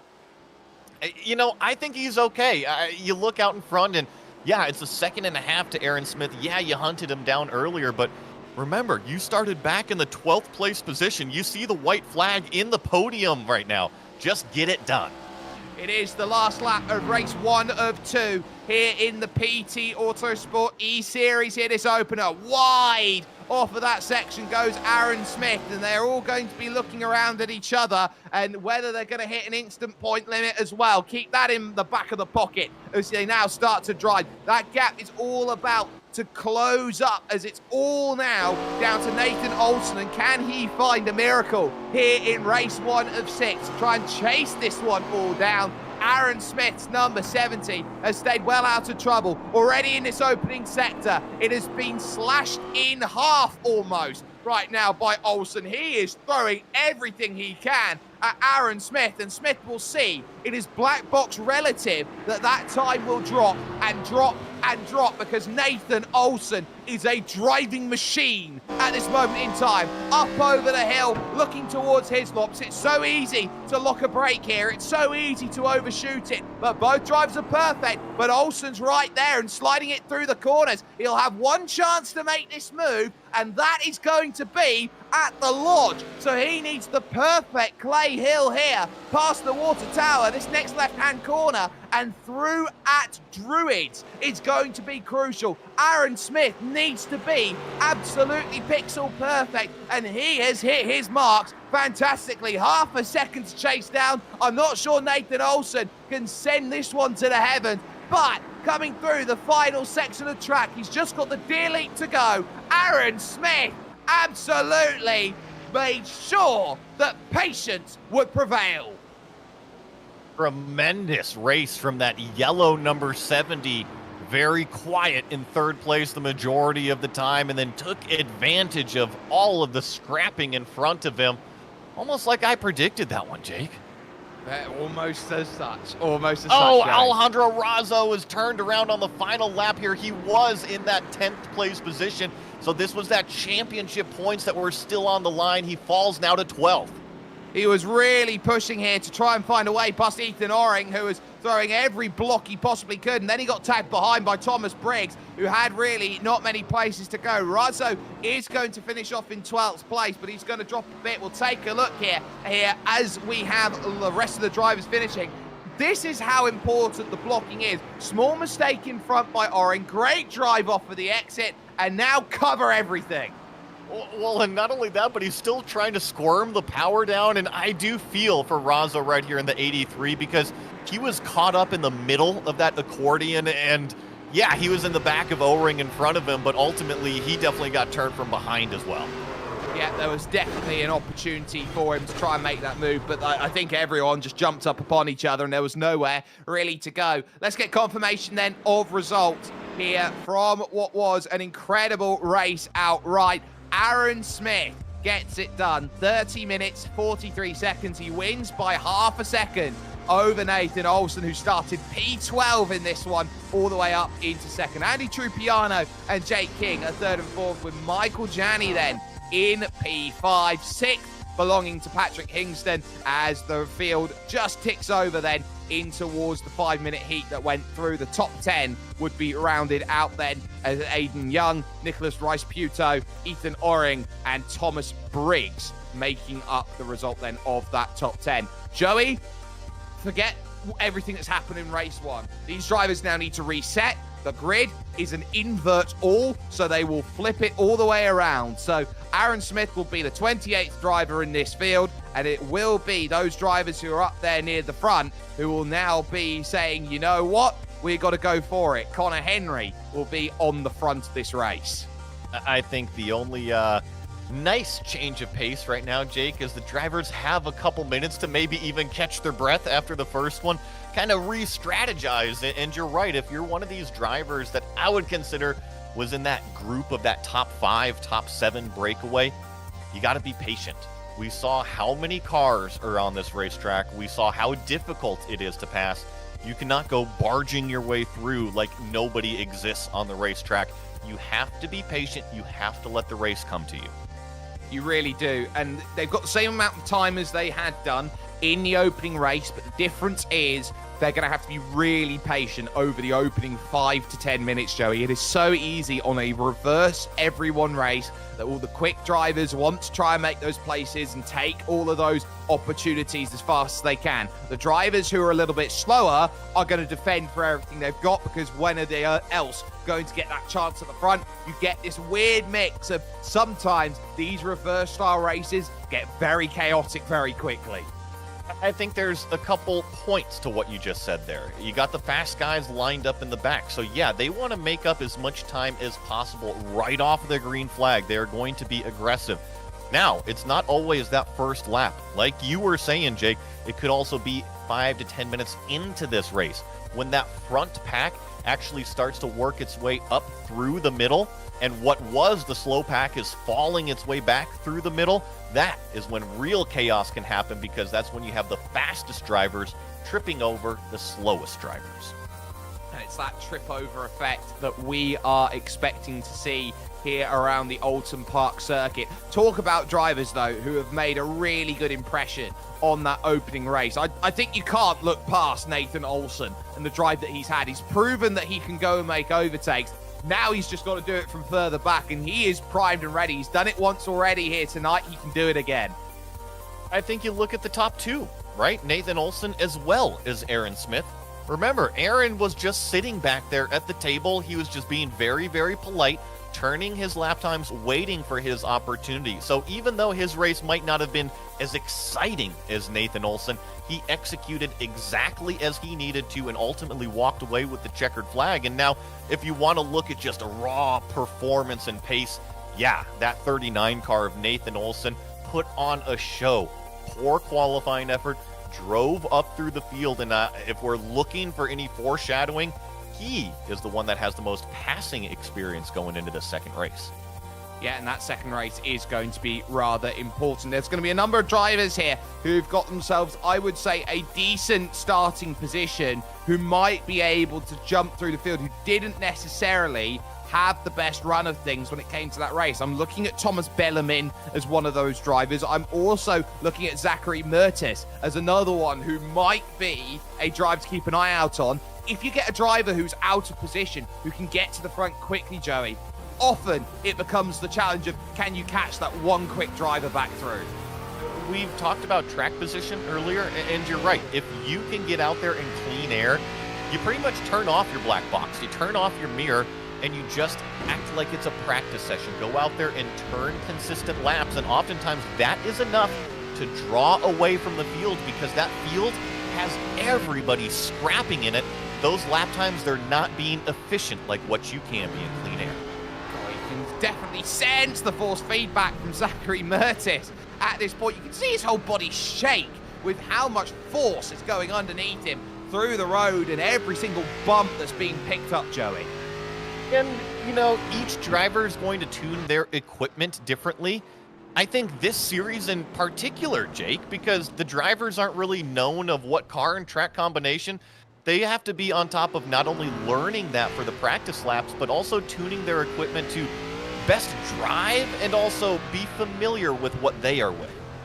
Yeah, and there is Matthew Rohrer, who didn't have the best start. He's got the samurai blade there in the back, just as a port of call. If it goes wrong, well, you might as well slash this car up and say, no, it's not going to work for me. So these drivers now looking to get themselves gridded up then for this next one. Do not expect the front 5 rows to really get that much use of this one or front 3 rows to get that much use, because they are going to wait. So these drivers here, front 4, it's going to be those that you look at. About Connor Henry, I believe, is going to be where the start's going to be, with Aidan Meek and Matthew Rohrer. You then got Seth Aldretti and Thomas Bellarmine, who is there, which makes up effectively row 5, as our grid shows. But this is going to be one where they're going to look at what they're doing and they want to push. Be really, really interesting here, and just wait for all of these cars to get gridded up, and 30 minutes, the same time period. I can't wait to see kind of the chaos, Jake. Honestly, the first race, it was so well-mannered. Well, everyone's nice to begin with, but they also realize, Joey, there are no more opportunities outside of tonight to make this car and track combination work. They are very much locked into all the points that I can get are relinquished in this race. So you can imagine, yes, I'll be nice. I can pick and cherry pick my points to get as much as I can in race 1. Race 2, gloves off. You're on the table. You're scrapping for what you can. Well, and also the bonus points. Remember, Michael Janney was, good enough to get 5 bonus points. Jake King was up there for the 4 bonus points in the qualifying effort. So I feel like those drivers, they have a little bit something extra in their back pocket that they can kind of lean back on. Yeah, and it's those points, those bonus points, which are going to add up as the season goes on, Joey. You talk about how important it is to maximize every single point that you can. You're talking about over the course of a season here, if you get 3 pole positions, that's an extra 15 championship points. 15 championship points is saying, right, all I've done is qualify the car, and I've already guaranteed myself a 3rd place finish for my efforts. Well, let's just look at Michael Janney, right? Pole position, so that is 5 points already to his name, not even counting the points from the actual first race. 5 points is a 10th place finish. So even if he didn't finish this second race at all, he pretty much has 2 points finishes already. Same thing with Jake King and everybody else who qualified inside of that top 5. They just have those extra points. Kind of consider them like playoff points. Absolutely, gives yourself a little extra buffer that goes out there, and it is so important to get the result that they are looking for, because over the course of 3 racing weeks worth of action, they are looking to try and book themselves as an automatic entry with PT Autosport, an automatic entry, which I think is so crucial to the PT Autosport Aspiring Driver Shootout. It's the once-in-a-lifetime chance for diverse juniors to chase their racing dreams, no experience required. And that, I think, is so important here. These drivers are looking for that direct ticket. It's like going to Willy Wonka's chocolate factory and saying, I've won a golden ticket, I get to go and do all of that. It's pretty cool to be able to bridge the gap between the virtual world and the real world. I've been very fortunate to have a career in professional motorsports, and then be fortunate enough to come over here in the sim racing world and be able to help explain things as well. So it's cool to see others pick up that torch, help kind of bridge that gap between the virtual world and the real world. It's a great platform, and really the more that you talk about it, the more that you can draw the parallels with go-karting and sim racing. You look at the price of a go-kart rig versus a sim rig, it's about the same. But depending on where you live, Jake, you might not be able to go-kart 12 months out of the year. That sim rig that's in your room or in your basement, you can use it whenever you want to. You absolutely can. There is the entrance gate to the circuit then, as we will take ourselves then down to the circuit and have a look at these drivers getting themselves gridded up then on the run to the water tower, on the clay hill, and getting themselves ready and situated for this racing. It is, of course, 30 minutes once more that they will have to deal with. The rolling start should mitigate some of the issues that they have had earlier on in this race, or what we'd expect to see. But you're also looking at drivers going, well, what can I gain out of this? How much more can I push forward, and how many overtakes can I make? And on a very narrow circuit like this, we've seen already in this race, sometimes when it gets late, you're going to go to the 50% move, the 30% move, the 10% move to try and get it done. Well, what I'm noticing also, Jake, is a lot of these drivers that didn't fare so well in the first race are actually not gridded up. So that is a huge thank you from everybody in the back of this field. That is just free positions. But the point that I wanted to make, I think our first race biggest mover was about plus 15 positions gained. That's going to be tough if you're Nathan Olson still trying to get points.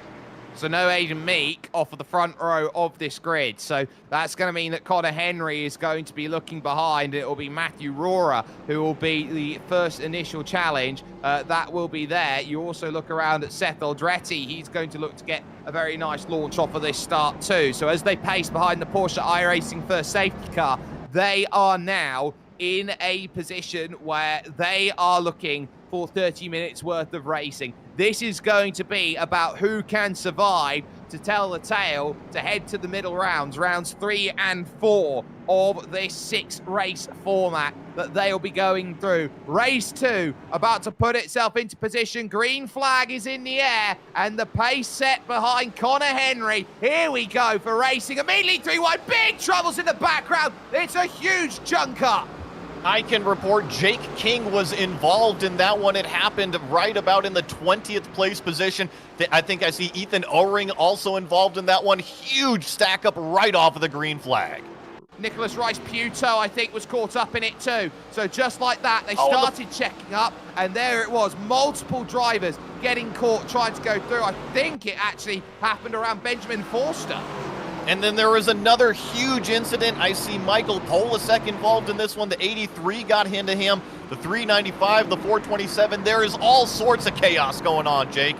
Yeah, that was down. Then the avenue in towards then Denton's and the chicanes that go through, and it might just get a little bit worse here as they exit this section. Too many places to look as they go through. This is what happened then with Polasek, who were basically having to jump everywhere you look. Look at that, sideways down the hill is never ideal. And Aaron Smith jumps out the way through the grass. He's so lucky he's still pointing in the right direction. Well, there's more problems coming out of some of these tight corners. I think the most patient one, Michael Janney, you see the car stopped here in the first chicane. So just so much, and more problems, even more stuff here in the second chicane. Holy smokes, Jake, cars going everywhere around the tire bundles trying to avoid. Oh, it's absolute madness off of this first start here they've got under reverse conditions, and that we weren't expecting, or maybe we were, but not to the extent that we have. Look at them. It's very much a case of we're going to see a couple modified by the end of this race, but out in front, it is Alexandro Vielma who leads this one, and he's got the lead over Matthew Rohrer in second. William Augustine finds himself up in third, with Thomas Bellarmine in fourth position. So those drivers have made the best jumps off the start. Patrick Hingston started sixth last, and he's now in sixth. It's crazy right now. We were talking about the chaos, the people tripping over themselves. I see Michael Janney all the way off the course right now after he had to give a time slowdown penalty. This is the biggest shakeup, and the grid reversal usually does this, but holy smokes. Well, it's everyone now trying to battle for every place they can, and here's the little alert then as Michael Odell finds himself with Nathan Olson. Olson's done well off of the start. He's already up into 8th position. He's maybe the main challenger for Patrick Hingston in terms of moving forward, gaining places, keeping out of trouble. It's what I like to call here, Joey, landmine avoidance. Well, you see Michael Odell right behind him with a smashed up front end. You were saying we might have some late models by the end of this as we're going to go side by side. Nathan Olson just so confident in the performance that he can get out of this machine. Yeah, sweeps around the outside and was always going to be given there by Zachary Mertis. So not much that can be done there. Oulton will jump another one, and now we'll look to try and reach that next group in the train, which is currently being headed up by Matthew Rohrer, who spent the majority of that opening race a couple of laps down. Here's the move from Alejandro Razzo to the inside, trying to get it one at the lodge, but that's going to only mean Rohrer trying to defend that position goes straight on, and everybody's now going to jump by him down the depression and up the hill. Yeah, and when you lose that momentum, it is tough to get it back. I know you think almost 700 horsepower will just put your foot down, but when you are pushed out of position, it is so tough to get that track position back. Riding on board with this yellow number 70, Aaron Smith trying to squeeze his way up a few more positions. Down the hill into the Cascades, and there's going to be a car off in front of him there. That's going to be Zach Mertis here, who's going to have to try and find a way to get back on. It's full cross-country, it's rallycross mode. Yeah, and Ethan O-Ring just kind of along the caboose in the train. He is going up forward in terms of positions. It is continuing to be busy. Only lap 3. Jake, we haven't even had 5 minutes of this race.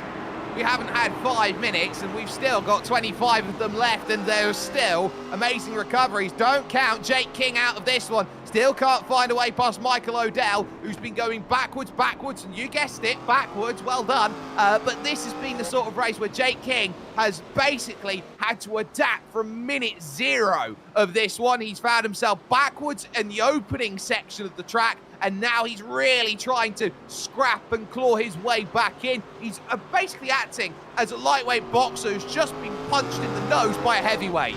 Well, and, I'm happy that we're highlighting him because, remember, it was Jake King and Michael Janney in race number 1. Well, Michael Janney didn't get turned around on the opening lap here. Jake King did, but Jake, 12th place. You got to go all the way back to 20th to find Michael Janney, so almost a blessing in disguise. Oh, Janney's still making moves. He wants away past the 11 here. That's Aidan Crawford. He's trying to get the move done on, and he hits the brakes into the lodge. And can he get that one done on the exit? It's not guaranteed here. Crawford's giving him a good go at this one. They'll have to sort this one out by Old Hall Corner. And Janney really scrapping to try and find any sort of angle here in towards number 1 here. And at Old Hall, well, he'll get it done, but for how much longer? Because the up and under tries to be thrown, and there's a look down the Cascade, trying to get it sorted, but Janney finally scores that pass complete. And I think Janney was saying, hey, you know what? I passed you. I got you covered off. Just kind of tag along, and we'll work our way through the field. But championship points. Oh, there's a big turn. That is, I believe, Thomas Belleman being turned around. That was Patrick Hingston who gave him the turn. So they're hooking the quarter panel. Belleman finds himself pointing the wrong way. Not the plan he wanted in his race for 5th position. Look, he's sliding into the corner initially, so he's struggling to try and get any grip. He's loose coming off of the exit, and Hingston drives through it. Yeah, it definitely drove through him there. You could see him just struggling for whatever forward drive he could find. He couldn't find any of it.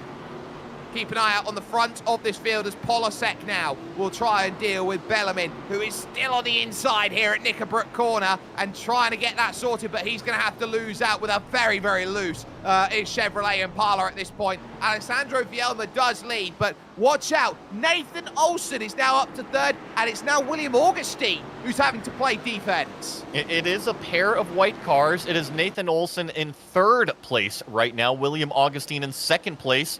Looks like Nathan Olson's going to go to the inside here in turn number 1. Already clears Augustine, so he will pick up that 2nd place.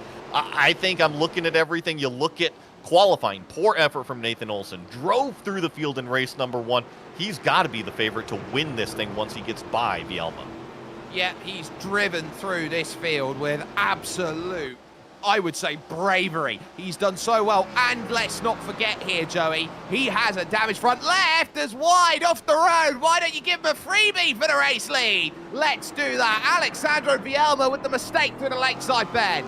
The easiest pass you can make is a competitor making a mistake, and that is exactly what just got handed to Nathan Olson. Now, turn everything off. You were the fastest car on track. Just keep doing that.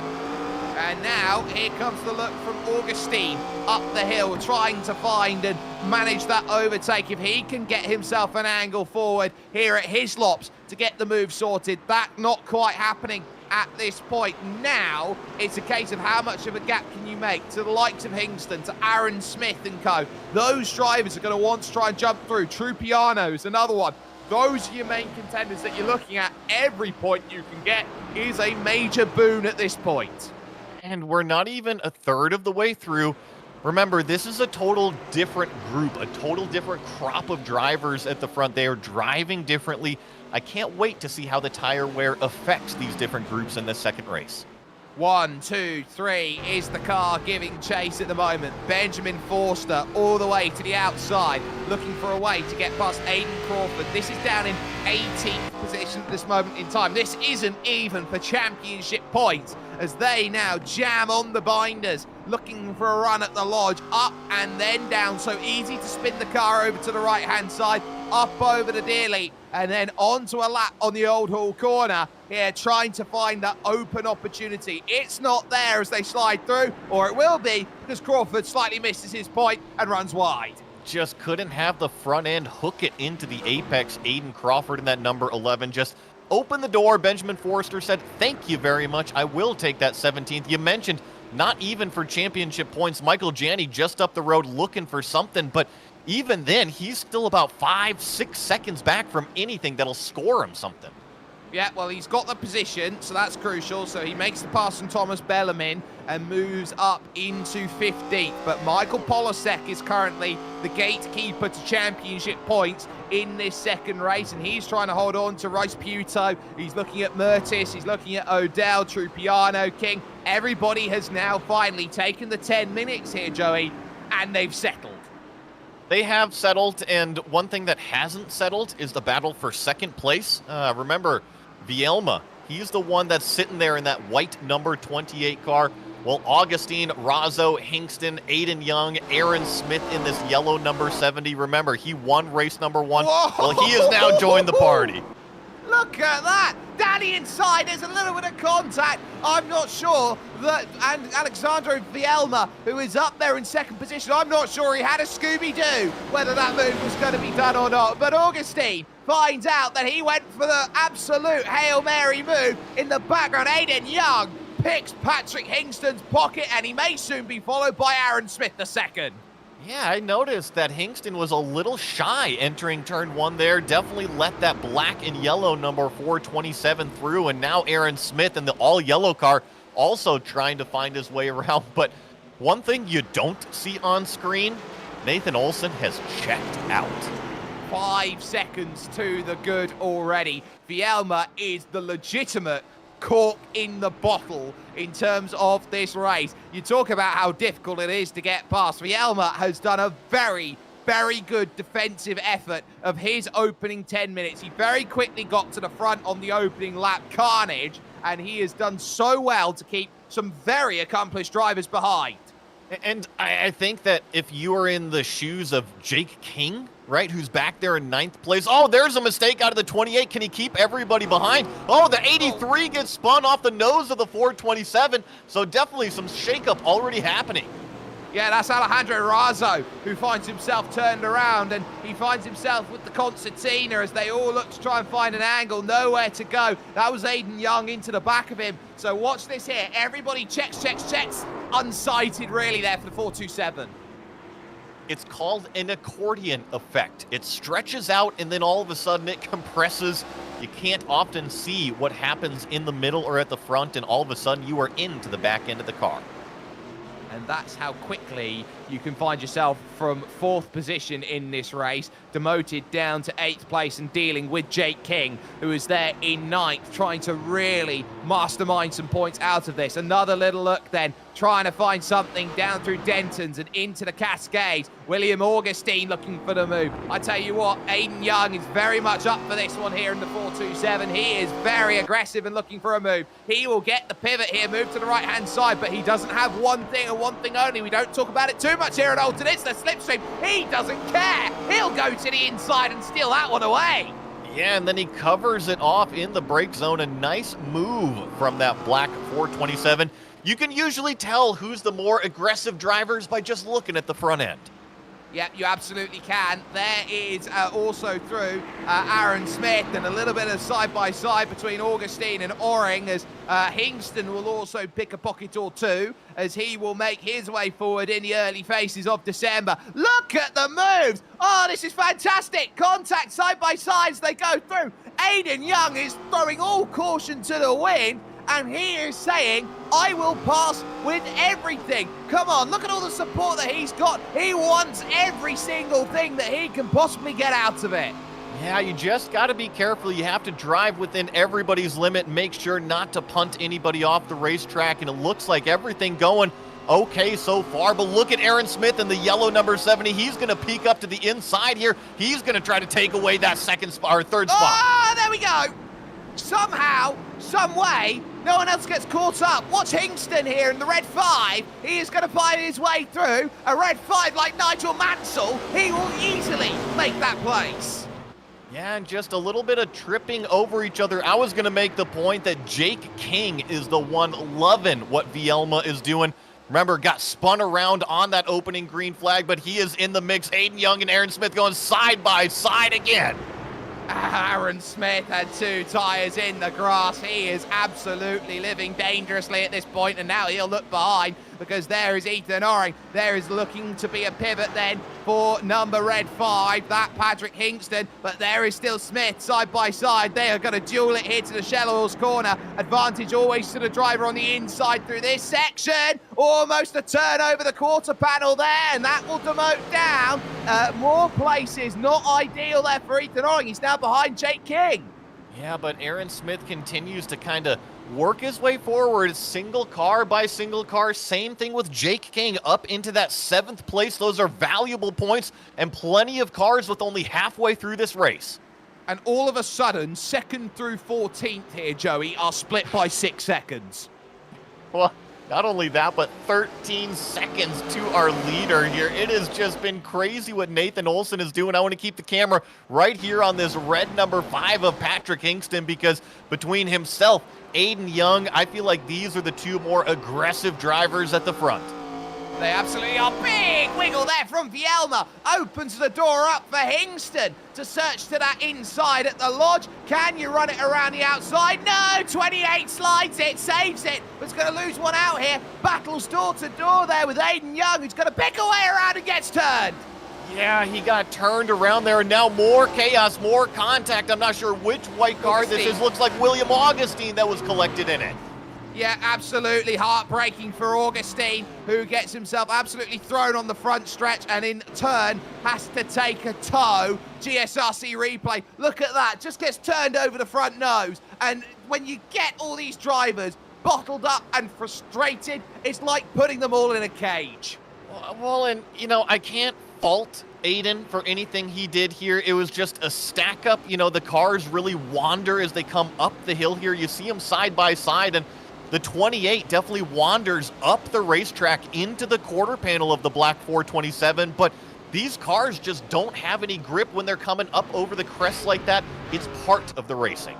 It absolutely is. So this is the view then from Augustine. Sees the slides in front, and we'll see here that as they go through, you got to leave a little bit more room on the inside, and then just takes the tap, hits the tank slapper, nowhere to go. Augustine is a bystander in someone else's incident.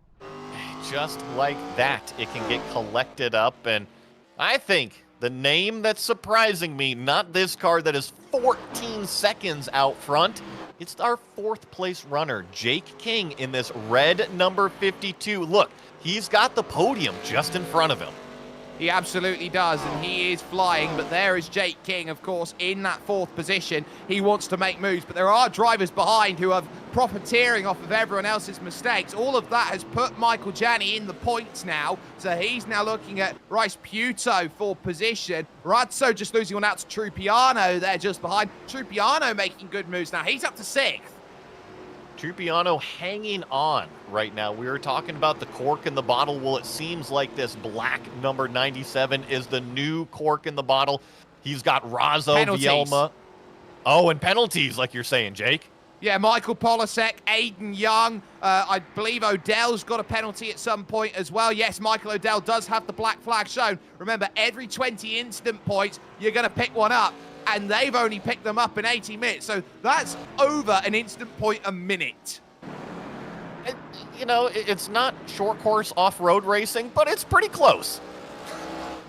It is very close. You've got to be so alert in a race like this. There is 52. Look at it on there in front of him. That's for second and for third. Hingston versus Smith. And Patrick Hingston did very well, got sixth position. Of course, Aaron Smith knows exactly what third place is like. The last time he was here was, last race, which he won. Yeah, and he just took advantage of everything that dropped into his lap. So now he's going to have to get it done. He is going to have to pass this red number 5 of Patrick Hingston. And in case Aaron Smith didn't know who's in front of him, well, Patrick was nice enough to paint it right there on the wing for him. Absolutely. It says Hingston. You cannot miss that in terms of the way that it is written. But here comes another little look to that inside, and Aaron Smith, the second, can't do much. The traffic spins in front. That's going to cause concern. Bottlenecked up. Hingston went the wrong way. Up and over. I believe that's Rora. Tap goes to Jake King as well. So Rora causes a huge bottleneck then. As he tries to get out of the way, he hits someone else. Michael Janney also involved in it. He tried to get off driver's right, smacked the wall over here, and at this point, you probably just need to hit that escape button. So unfortunate. You're going to see Patrick Hingston, this red number 5, the second car in line, just picked the wrong way. Yeah, just stopped, held the brakes, which is the right thing to do. But Target then fixation. here, you still got to hold the brakes. Even though you're trying to stay out of the way, everyone's trying to go through, you have to wait. And Michael Janney just chooses wrong. Yeah, that's that second part you're talking about, 100%. Janney didn't know the car was going to back up. He was avoiding at that point, but this is what I was talking about. This is Hingston. I think this is a little bit of target fixation. You're watching the spin in front of you, and you just drive to where your eyes are looking. Yeah, he tries to commit late, realizes he's not going to get there on the inside. Wrong call, and then he has to take to the pits because he also goes over 20 incidents. When it rains, it pours, doesn't it? Absolutely, and that's what iRacing's no-fault system is all about, is that both drivers are very liable for incidents out there. Everyone trying to jump out of the way there. That is Rice Puto in trouble. He is crabbing like crazy, trying to serve his slowdown penalties and co. He's not happy, and Thomas Bellarmine, another driver who's just jumped over 20. I think the one that is kind of maybe still catching his breath right now is we're watching this number 7 car of Rice Puto continue to fall through. I believe that was Benjamin Forster that just picked up that position, but it's Michael Janney. Remember, he's had so many problems earlier in this race. He finds himself in 8th, collecting points. He's got a position that's just up the road in front of him. It's not over yet for him. Listen, this is the key in terms of Michael Janney's season as he now looks to try and find a way past a little bit of traffic out there. That, of course, is Kevin Chabot, the Canadian, that he gets by. They don't ask you how you get your points, Joey. They just ask you at the end of the season how many points you got. Well, and you look at how bright it was looking after qualifying for Janney and really the first 25 minutes of race number 1. But look at who's in first, second, and third. Nathan Olson, Aaron Smith, Jake King. These are all going to be championship contenders. And right now, I mean, I'd have to do the rough math. They're all going to outscore Michael Janney at the end of today. They absolutely are. And Michael Janney then will be scrapping from the back foot, heading to round 2 of the championship, wherever it may be, and in whatever car it will be driven in. That is going to be his port of call. There's Polasek in trouble in the 45 car. He finds himself turned around, not at the nicest place, on the inside there of the Cascades. I'm going through timing and scoring, and compared to the first race, more problems for Polasek here. He hangs on to it. A big old wag of the tail, but was able to manage to save it, keep it on the racetrack. But we don't have these big giant trains like we saw in race number 1. I think throughout all the chaos, things have kind of spread out a little.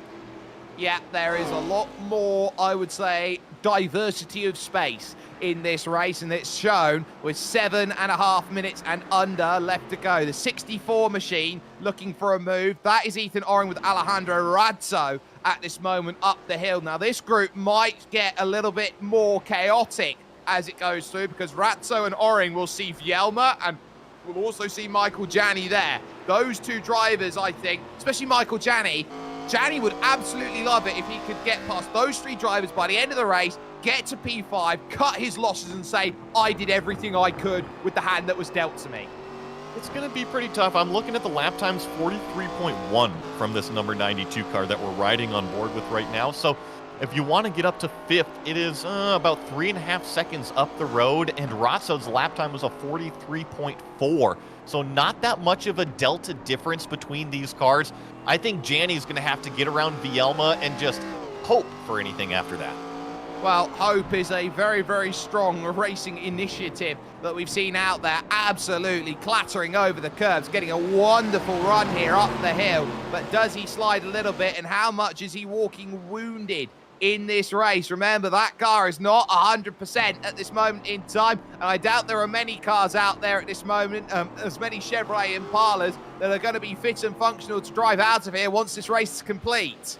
Well, and I'm not sure what happened, but something with Ratzo and O-Ring this lap. They are well off the pace. They lost about 3 seconds somewhere on this lap. So all of a sudden, this group between Vielma, Janney and company, they are closing it in on more potential championship points.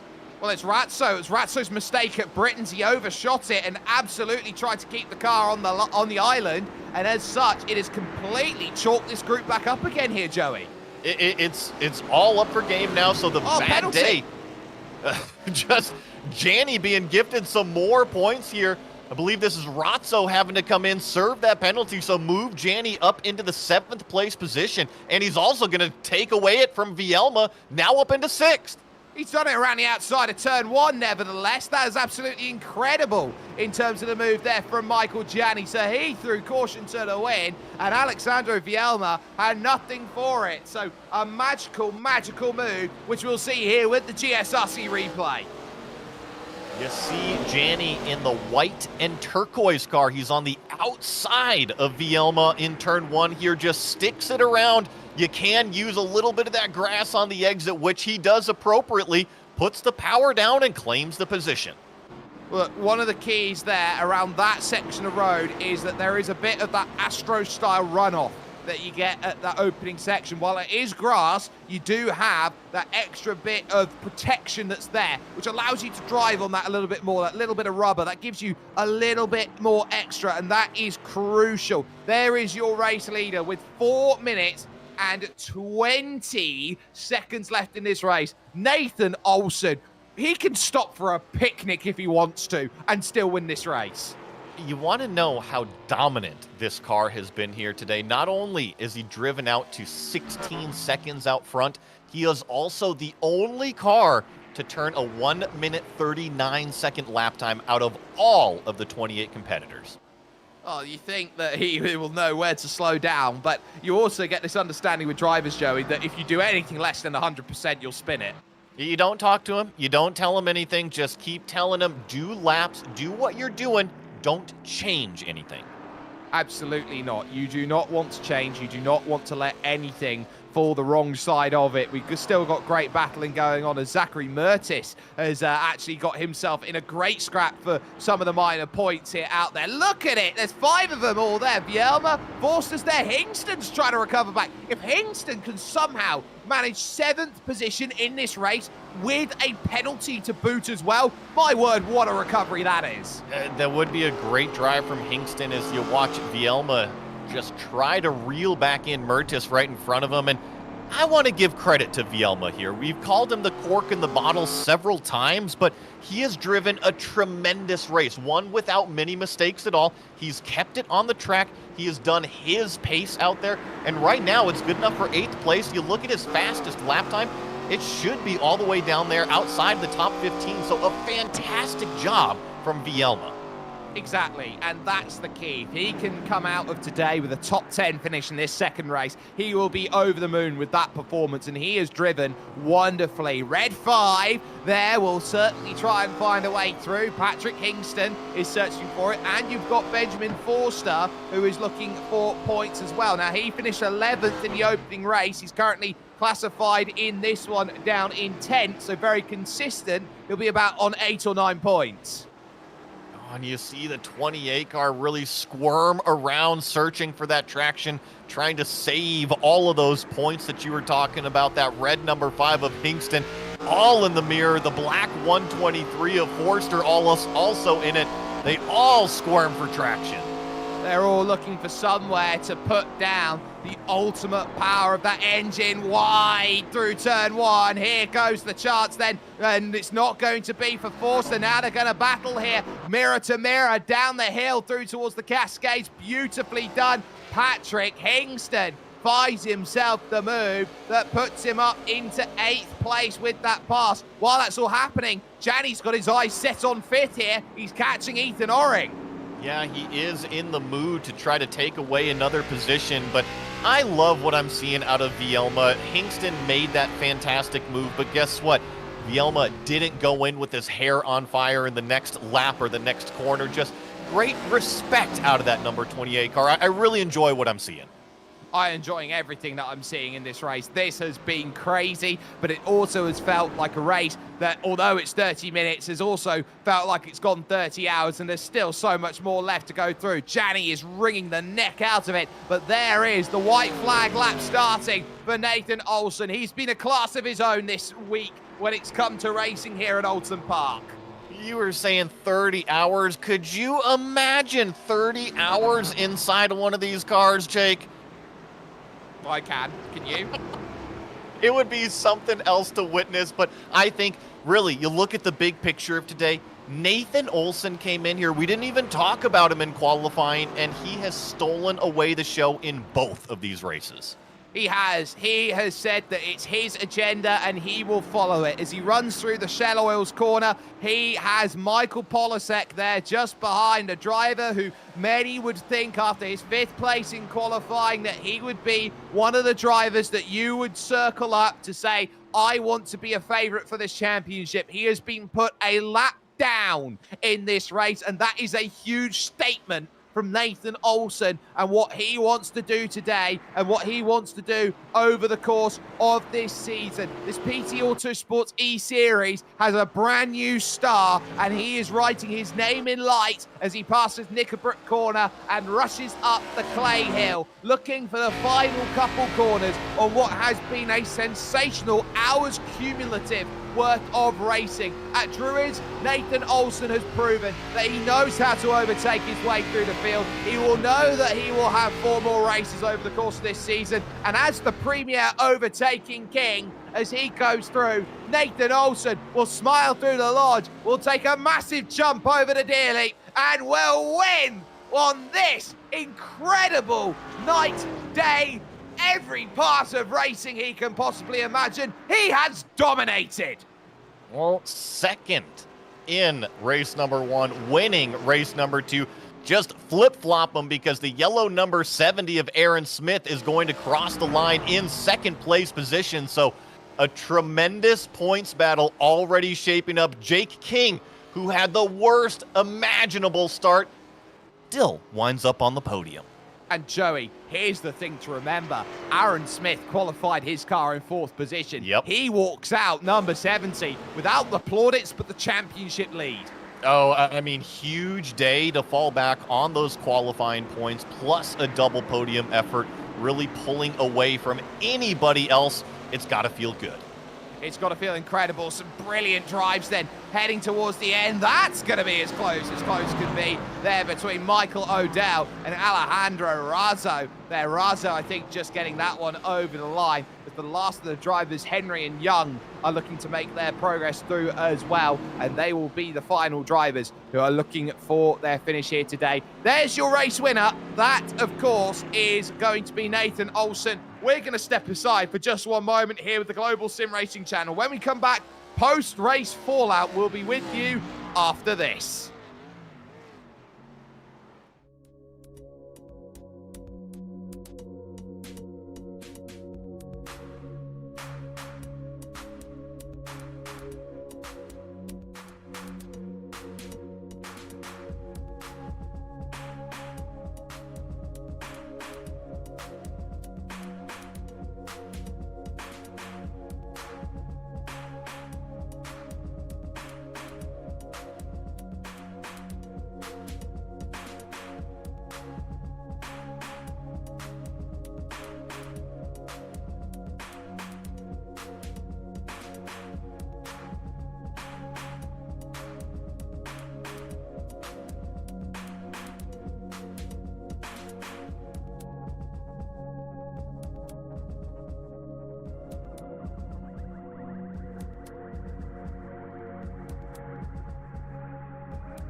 Welcome back, ladies and gentlemen, to your PT Autosport eSeries here. The opening 2 races, the opening round has found itself conducted after what was some amazing action that got itself scored, completed. You could not ask for anything better in terms of how it went through. In terms of race 2, it was simply sensational. The 2 drivers, 1 and 2, in race number 1, flipped their positions. Nathan Oulton found himself with an acre of space here at Oulton Park circuit. He won by 17 seconds when all things were said and done, with Aaron Smith taking 2nd position. Jake King would round out in 3rd with Andy Trupiano 4th. Ethan Orring would finish 5th with Michael Janney in 6th position, which would lead to Patrick Hingston's 7th place. Zachary Mertis, Benjamin Forster, and Alexandro Vielma would round out the top 10, Joey.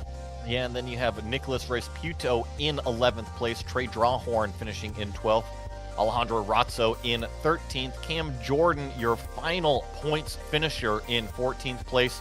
Aiden Crawford, after his penalty, finishes in 15th. Aiden Young, was the penalty, finishing in 16th. Connor Henry back there in 17th, Thomas Briggs in 18th. Michael Polasek, your first car, 1 lap down, finishing in 19th, and Anton Schopler in 20th. Michael O'Dell would also be a lap down along with Kevin Charbot. Then you had, of course, Matthew Rohrer, Thomas Bellarmine. There, as you can see, there are your race results up there on your screen from those 11 through 20. Thomas Bellarmine also getting in trouble here today. So too William Augustine not finishing the race. Jacob Rusa and Seth Aldretti also not managing to find a finish here from this race at the Oulton Park circuit, the international variant. We're going to have a chance, though, to talk to some of our drivers. Why not start first and foremost with the championship leader heading out of today? That's Aaron Smith II, stood by with Joey Atterbury. Well, Aaron Smith, congratulations on a double podium today. Oh, yeah, thank you. I certainly wasn't expecting it to go that well. I knew I would have a good shot at it with this car when it was announced, but the track was certainly a wild card, so I'm glad it played out as well as it did. So let's talk about that win in race number 1. It seemed like you were plenty content hanging out there in 3rd place while the racing was going on in front of you, and then it just got handed to you. Is that what happened? Yeah, pretty much. I couldn't really find any speed in the chicanes the way that the front 2 were, but I figured with how they were looking in those last few laps, someone would get into somebody, and fortunately they spun out of my way, and I was able to bring it home. But forgot who it was in second. Whoever that was in second certainly made it difficult there. He was quickest all night, and he got the win in the second race, unfortunately. But it was a fun race all around. How chaotic was it out there for race number 2? Starting way at the back, we saw all sorts of action on the first lap, and being one of the fastest drivers out there, you have to display patience. What was that like? Yeah, it was a little frustrating at times. I wanted to keep the car as clean as possible, and there were a few points where I gave a little too much and didn't really do much taking. But once I got to the guys through from 2nd to 10th, I had to start taking a little more because they were throwing haymakers at me there on my way through there. But fortunately, I kept it straight and was able to bring it home P2. Well, a really good qualifying effort gave you some bonus points. A double podium after today should mean you're in that championship points lead. Anybody you want to give a thanks to?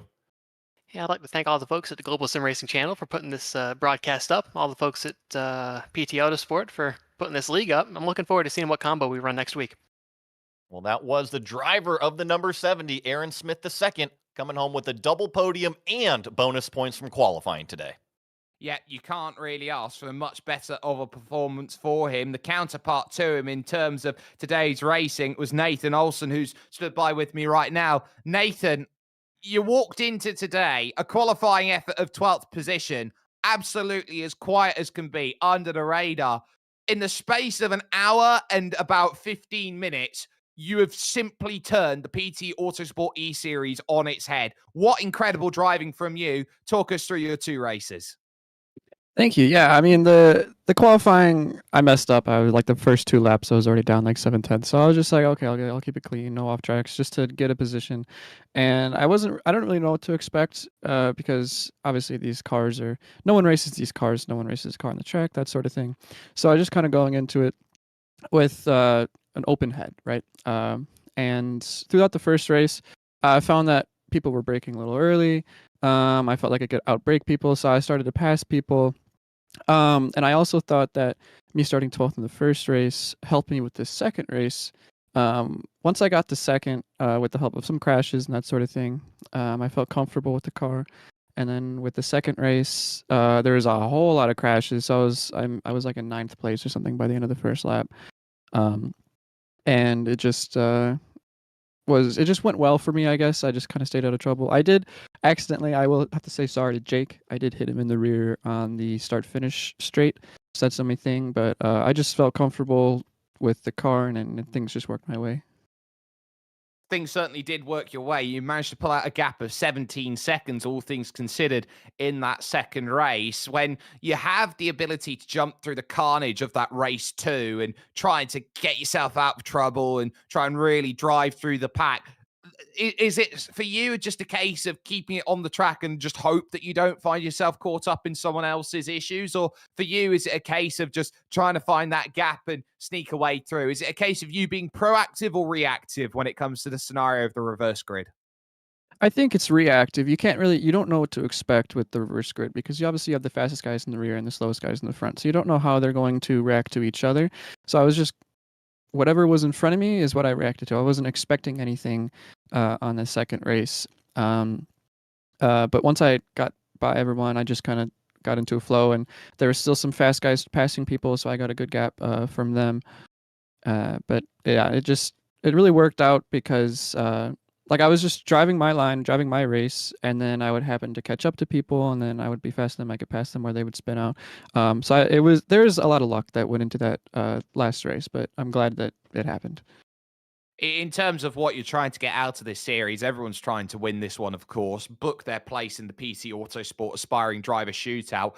What would it mean to you if you were able to get to race 3 of the championship or week 3, get through round 6, have that direct entry into the 12-person final? What would that mean to you, Nathan, in terms of getting that opportunity?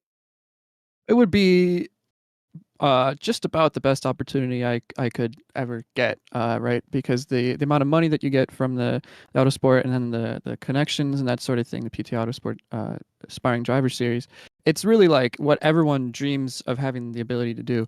And so being in that, getting my spot in that will just it'll be like the biggest. Like so, I drove a GT4 with Maradness in Houston last month, which is currently the biggest opportunity that I was able to get. But if this happens and I'm able to also win that, then like my entire life's wants and my career and everything it'll just all fall into place. So that I'm really hoping that it could all work out. I mean, if it works like this race, amazing. Floor is yours here, Nathan. Shout out sponsors or anyone you'd like to thank. Yeah, I'll thank Maradness, everyone at Maradness, so Daniel Morad, Stu, Dion. They all helped me get better, and I went from 2K to 8K with all their help. I'd like to thank my dad. He got me the rig, and he helped me with just getting my foot in the sim racing door. And I'll thank Sim Racing Chicago as well. They allowed me to race real life in a Miata, so I'd like to thank all those guys. Yeah, so no worries at all then. So for you, an incredible drive here today. You couldn't ask for much better. Nathan Oulton getting it done with a win and a second, and is slowly starting to make that progress. Will be second in the championship coming out of today. We're going to very quickly go through some quick fire interviews, just a couple questions each for a couple of these drivers. We're going to start with Aiden Young and his race stood by with Joey Atterbury. Well, Aiden Young, it seemed like you had a very, very busy race. What was it like through your eyes? Very hectic, but very, very fun.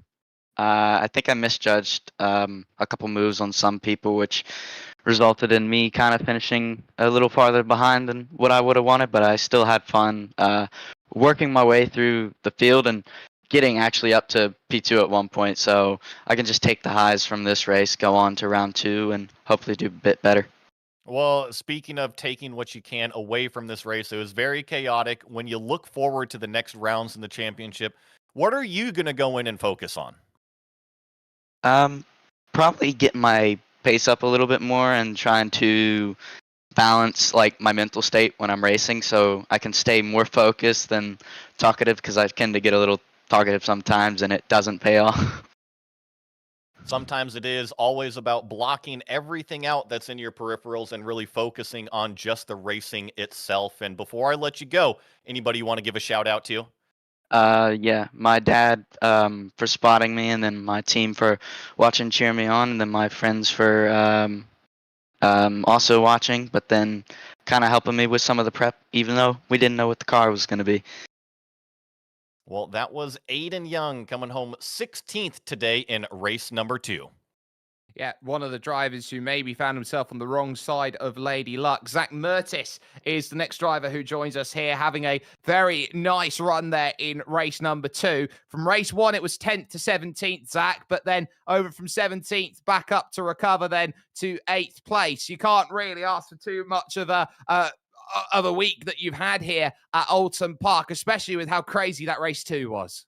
Yeah, no, absolutely. We had a really solid car, and I want to say thank you to my friend Josh Parent for spotting for me in both these races. And, I really struggled to get a grip with the car and the setup because I'm working at a bit of a disadvantage to all the other drivers. My pedals are very sensitive. They are very, very old, and they don't respond well to my throttle input, so it's very easy for me to slip up, so I have to be patient. I have to be steady. So it's just really great to see the improvement that we made over the course of the practice session, the qualifying session, and into the 2 races. We qualified 9th for the first race. Would have had a great start, but we ended up getting caught in a first lap incident, just how racing goes sometimes. Race number 2, we were able to actually make some progress. We got caught in some incidents as well, but we held steady and were able to keep moving forward. So hopefully, if things move in the right direction, you'll be seeing us hopefully closer to the front as these races go on. With the unpredictable nature of not knowing what you're racing with or where you're racing from week to week, how does preparation work for you in terms of building everything together? Really, it's just kind of doing a few different car and track combinations, things that you really wouldn't expect. High horsepower cars with technical sections and technical corners on the racetrack. It's one thing that helps us set up. We had really high horsepower cars and really technical tracks these last 2 races for the qualifying session and for race 1 and 2 so far. So I think moving forward, I'm going to start incorporating a lot more of it into my practice sessions throughout the week and being able to set myself up for, things to expect going forward in these races. The formula is very much there for you. Zach Mertis there joining us, having an up and down day in terms of where racing went. Joey Atterbury very quickly has stood by with Alexandro Vielma, who really showed his pace today in race 2. Alexandro Vielma, I thought you did an awesome job. Congratulations on the 10th place finish here today. Thank you guys so much. Yeah, it was a phenomenal race. Definitely a lot to take out of. A lot of mistakes made towards the middle end segment, but we'll look back at those and see what we have to change for the next race for sure. Just real fast, how did you feel that you fit this car and track combination? Did you feel it was strong for you, or do you have more to look forward to in the future? Definitely a lot to look forward to for sure. This car and track combo, first time you're ever exposed to it, as a lot of drivers admit themselves, and it was definitely one of those things I really had to get to grips with. Driving the H pattern, heel toe shifting into these really tight spaces make racing in tight quarters pretty difficult. But yeah, with the style of this car how slidey it is, how loose on traction it is, it was super fun to drive, but a lot to learn from this car for sure. Well, congratulations. I thought you did a tremendous job at running your pace. Anybody you want to give a shout out to? Well, PT Autosport overall has been amazing in their ability to give opportunities to people like us who just want to get into the racing world, and allowing us to build upon ourselves and give ourselves a platform, sim racers, which is amazing. And obviously, I also want to give a huge shout out to everyone in this competition. I'm very humbled by the people I'm surrounded by, all these really fast and competitive people who put in hours into the sim to be able to compete here. So yeah, 100% to them. That was the driver of the number 28. A fantastic run today, Alexandro Vielma. And very quickly, our last driver we're going to take a chance to chat with is Connor Henry. Connor, race 1 didn't really go the way that you wanted to, but starting from the front in race 2, how much of a culture shock was it seeing all those drivers wanting to try and get by you as soon as possible?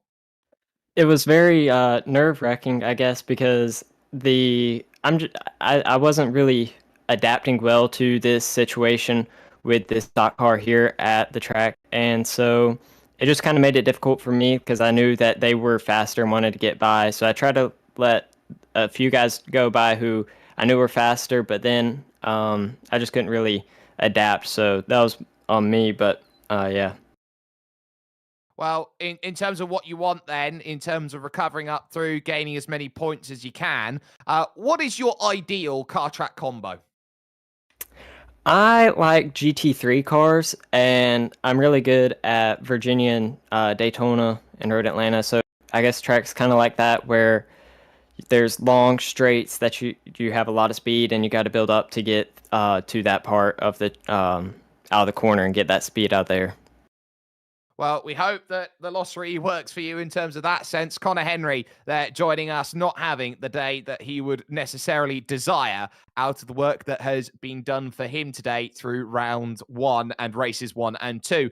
That will draw the curtain closed in terms of racing action then from the opener here at Oulton Park. Want to give a massive thank you to everyone who has worked on this one here today, from, of course, Joey, Bradley, and from Dougie. You can catch all of the equipment that has been used to put this fantastic broadcast together at a moment in time on screen, including the music here by June Lalonde. Her stuff is incredible. You can catch it on Bandcamp if you haven't already. There are so many more broadcasts that are going to be scrolling across your screen, including 2 more races of this series at a date and a time, which are going to be really, really important to try and get the most out of. Want to give also a massive thanks to the social media that we can go through, be it our Facebook, our X-Twitter. Of course, you can catch us on Discord, you can catch us on Twitch, and you can catch us on the Instagram as well. In terms of when we will next be